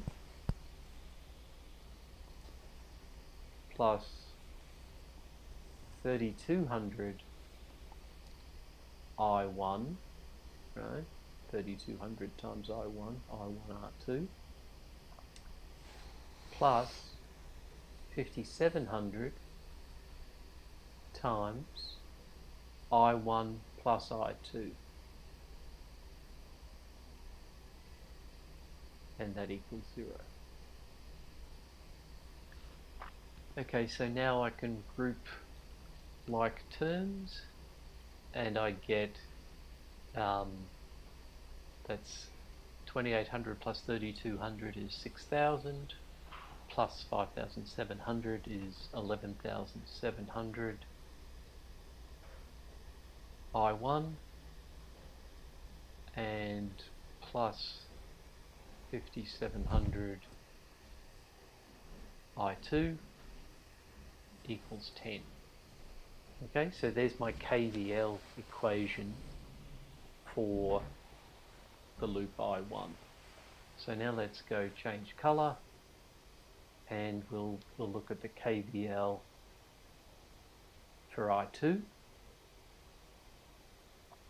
And we're going around this way, so I'll start again down here with minus 10, minus 6 Vx, right, plus VR5, plus VR4, plus VR3 equals 0.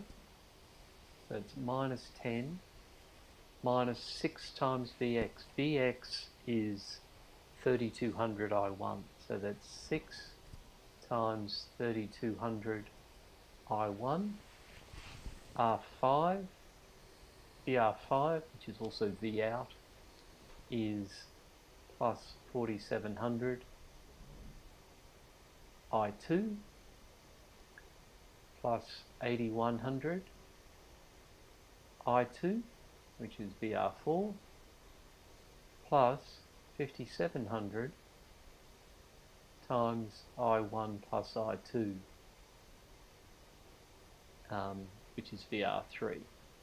And all of that equals 0. So then let's see if I can add this up. So this is 6 times 3000 is 18,000, 6 times 200 is 1200, so it's 19,200 I1, and plus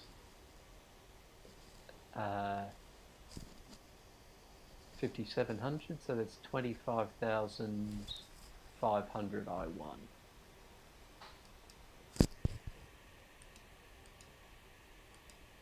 And I think that is incorrect. I think it's minus 19,200 and then plus 5,700 I1. So I think the 25,000 is going to be wrong. Let's just continue to see what happens.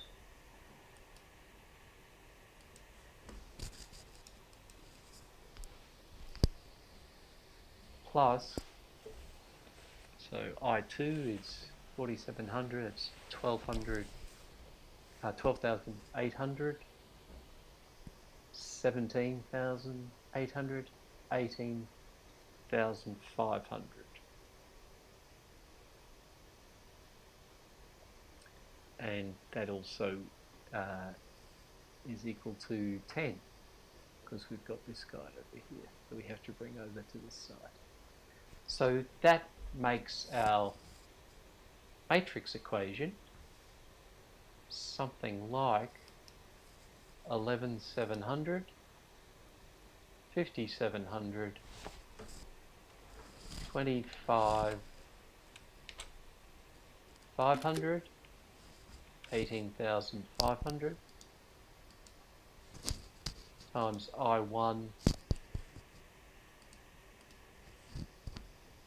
Yeah, so let's do that correctly. Get the right numbers there.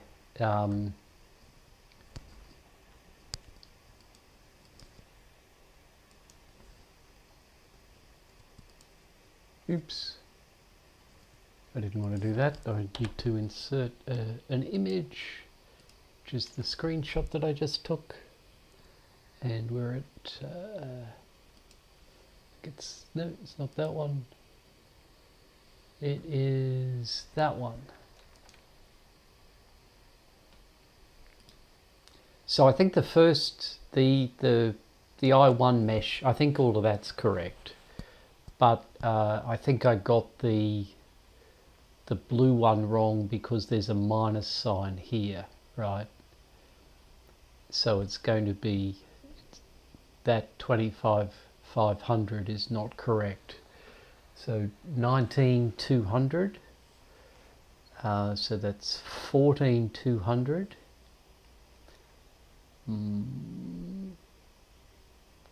13,500. Does that sound better? Right, so it's minus 30. What are you adding to the 19,200? So the only other coefficient of I1 is the 5,700. Right, so it should be minus 19,200 plus 5,700. And I think that, 13.5. yeah, so I think that's 13,000 minus 13,500. Yep. Yep. Right, so over here we get minus 13,500. And the I2 I think was correct. It's 12,800, 17,800, 18,500. So that's 18,500. Right, and then it's I1, I2. And that equals 10. And also 10 on the other one. Right, so let's plug that. I should have fired up MATLAB before. Let's fire up MATLAB and figure out what those numbers should be. It seems like the hardest part of these is just getting, I guess, the sign convention right. It's always the case that the most common problem that I personally have and that I see students have is getting the signs wrong. It's nearly always the problem, and I can set up questions where there's a conflict, right? If I set up, I could have set up this V out to be maybe over R3, and I could have set it up so that if you select one direction, then Vx is wrong, doesn't satisfy the passive sign convention, or if you select the other direction, V out doesn't satisfy the passive sign convention. That again, it makes it a little trickier. Let's see if I can get this. There we go. So my RF for this question is going to be 11,700, 5,700, 10, minus 13,500, 18,500, 10, and then I just do that. And I gotta this is Q1, call it, and Q1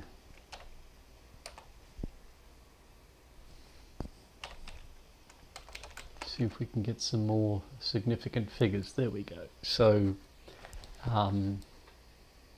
it's going to be 0.4363 milliamps for I1 and 0.8591 milliamps for I2.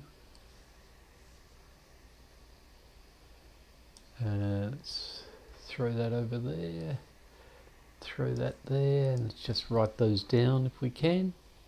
So that means that we get I1 and I2 equals, like I said, was it 0.4 0.8363 and 0.8591, and the units there are milliamps. Okay, so this is really ramped up a lot, right? We started with pretty simple circuits with unit or tens of units of resistances, and the problem or the complexity of this circuit is we're now using 2.8 kilo ohms or 3.2 kilo ohms, so bigger values, bigger coefficients. We're using, that's one. Two, we've got a dependent source, right? That Vx, 6Vs2 is 6Vx. That's another level of complexity. The third piece of complexity is that some of the polarities on the voltages are already defined. So we haven't quite got there. A fourth level of complexity is I still haven't answered the question. Right? The question is asking what's V out. So V out is just going to be my I2 times R5. So it's 4700 I2. And I can do that here. So do that and multiply it by 4700, and it's 4.038 to 4 significant figures. Oops, we want the drawing one, right, which is 4.038 volts to 4 significant figures.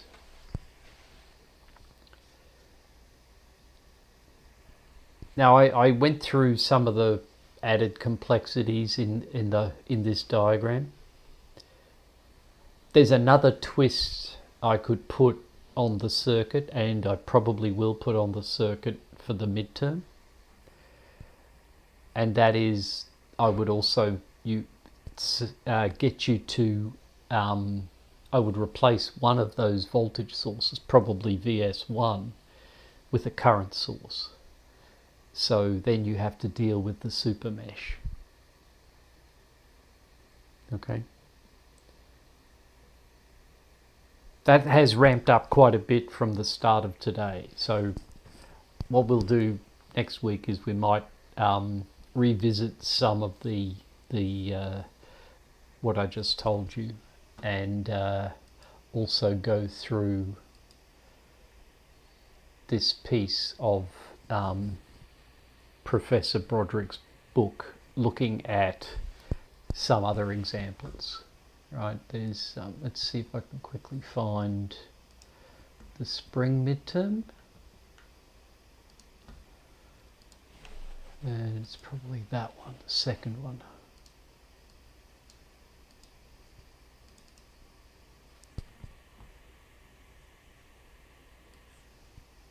Oops, wrong one. That one is the one I want. Right, so here's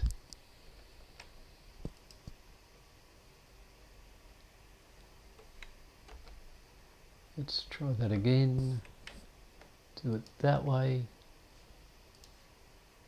Right, so here's two examples of about the most complicated two mesh circuits that I can throw at you. The only other thing I could do to make this more complicated is to add yet another mesh, so maybe connect something between the top of R5 and the top of R1. Please no. Probably not. I think this one. Yeah, right. If you can get these sorts of questions, then the other one is just a bit more cranking the handle than it's not a lot more that you're going to learn by doing it by doing it bit with more meshes. Okay. I'm just curious if those variables are those just so you can have randomized numbers in an exam or something? Right. So this is an example of the midterm, right? And what I want during the oral component of the midterm is for you to explain to me how you would apply mesh analysis to one of these circuits. I only ask about one of them. I've forgotten which one I chose, but they're pretty similar circuits, so the explanations for both of them are pretty similar. But the aim is during the online oral component is to just explain your process for solving. You don't. There's no numbers, right? You can't give me an answer. But you can explain the process of applying mesh analysis, which is the aim. Once you've explained that, and I give you feedback on your answer, I try and correct any imperfections in anybody's answer. Once you've given your answer, I give you feedback, then I'll give you numbers for X, Y, W, A, B and C, and then you can solve that circuit offline and upload your solution into Blackboard. Right. I think that's what the instructions here say.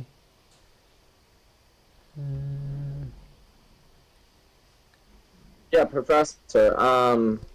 For homework, we don't have to submit it on Blackboard, correct? If we did it through the... I used to get people to submit through Blackboard once they're done, but it's just too painful. Some people forget, and if you've done it, you've done it. It's there in WebWork. So if you see that you've done it and I haven't put the number in after a couple of days after the closing of submissions, just say, hey, you haven't updated my grade or something like that.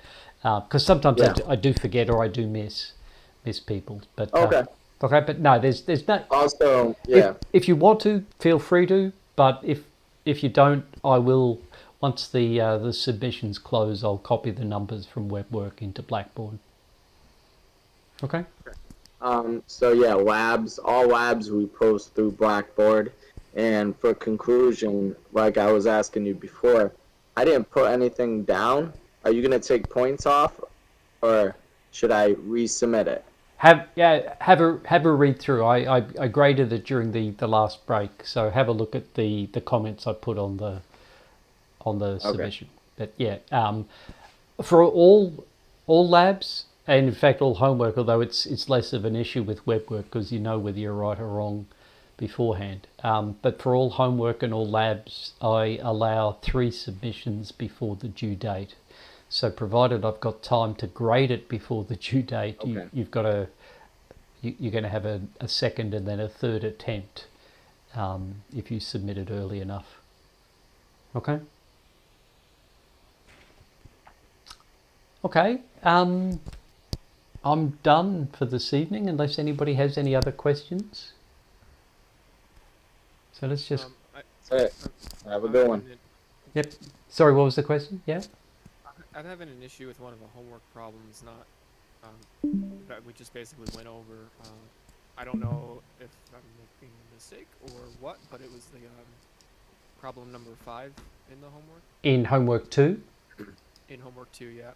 Okay, let's have a look at problem number 5. And I've been locked out due to inactivity. I can show you my screen if you want. Just to yeah, see my why don't you do that? That might be easier. Yeah. I'm happy to... Okay. Let me stop sharing if I can figure out where that is. There we go.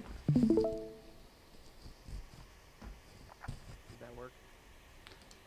Probably. I just got to click the watch stream button and see if I can pull that. Sorry, I've just got.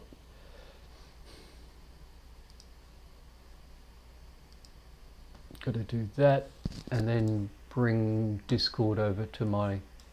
I just want to show it up on the.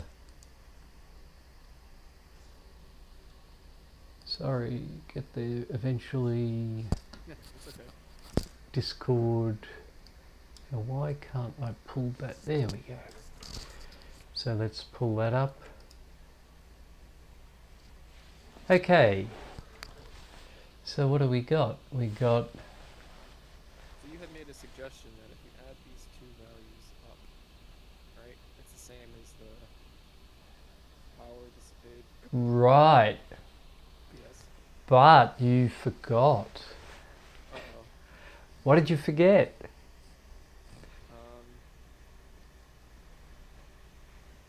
So what you forgot is that batteries can't dissipate power. Batteries supply power. So you've got the right answer there for the last part of the question. It's supposed to be negative. It's supposed to be negative, yeah, because the question asks dissipated power, Right. not supplied power. So see if that. Ah. Do. I had it open for two. Yeah, look at that. You're right. Huh. Okay. So it's a bit of a weasel word question, but it's.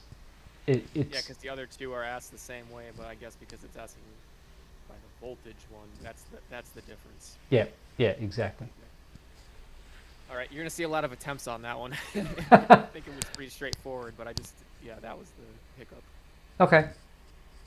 Very good. And I think there was one more, but give me 1 second. Yep, no worries, go for it.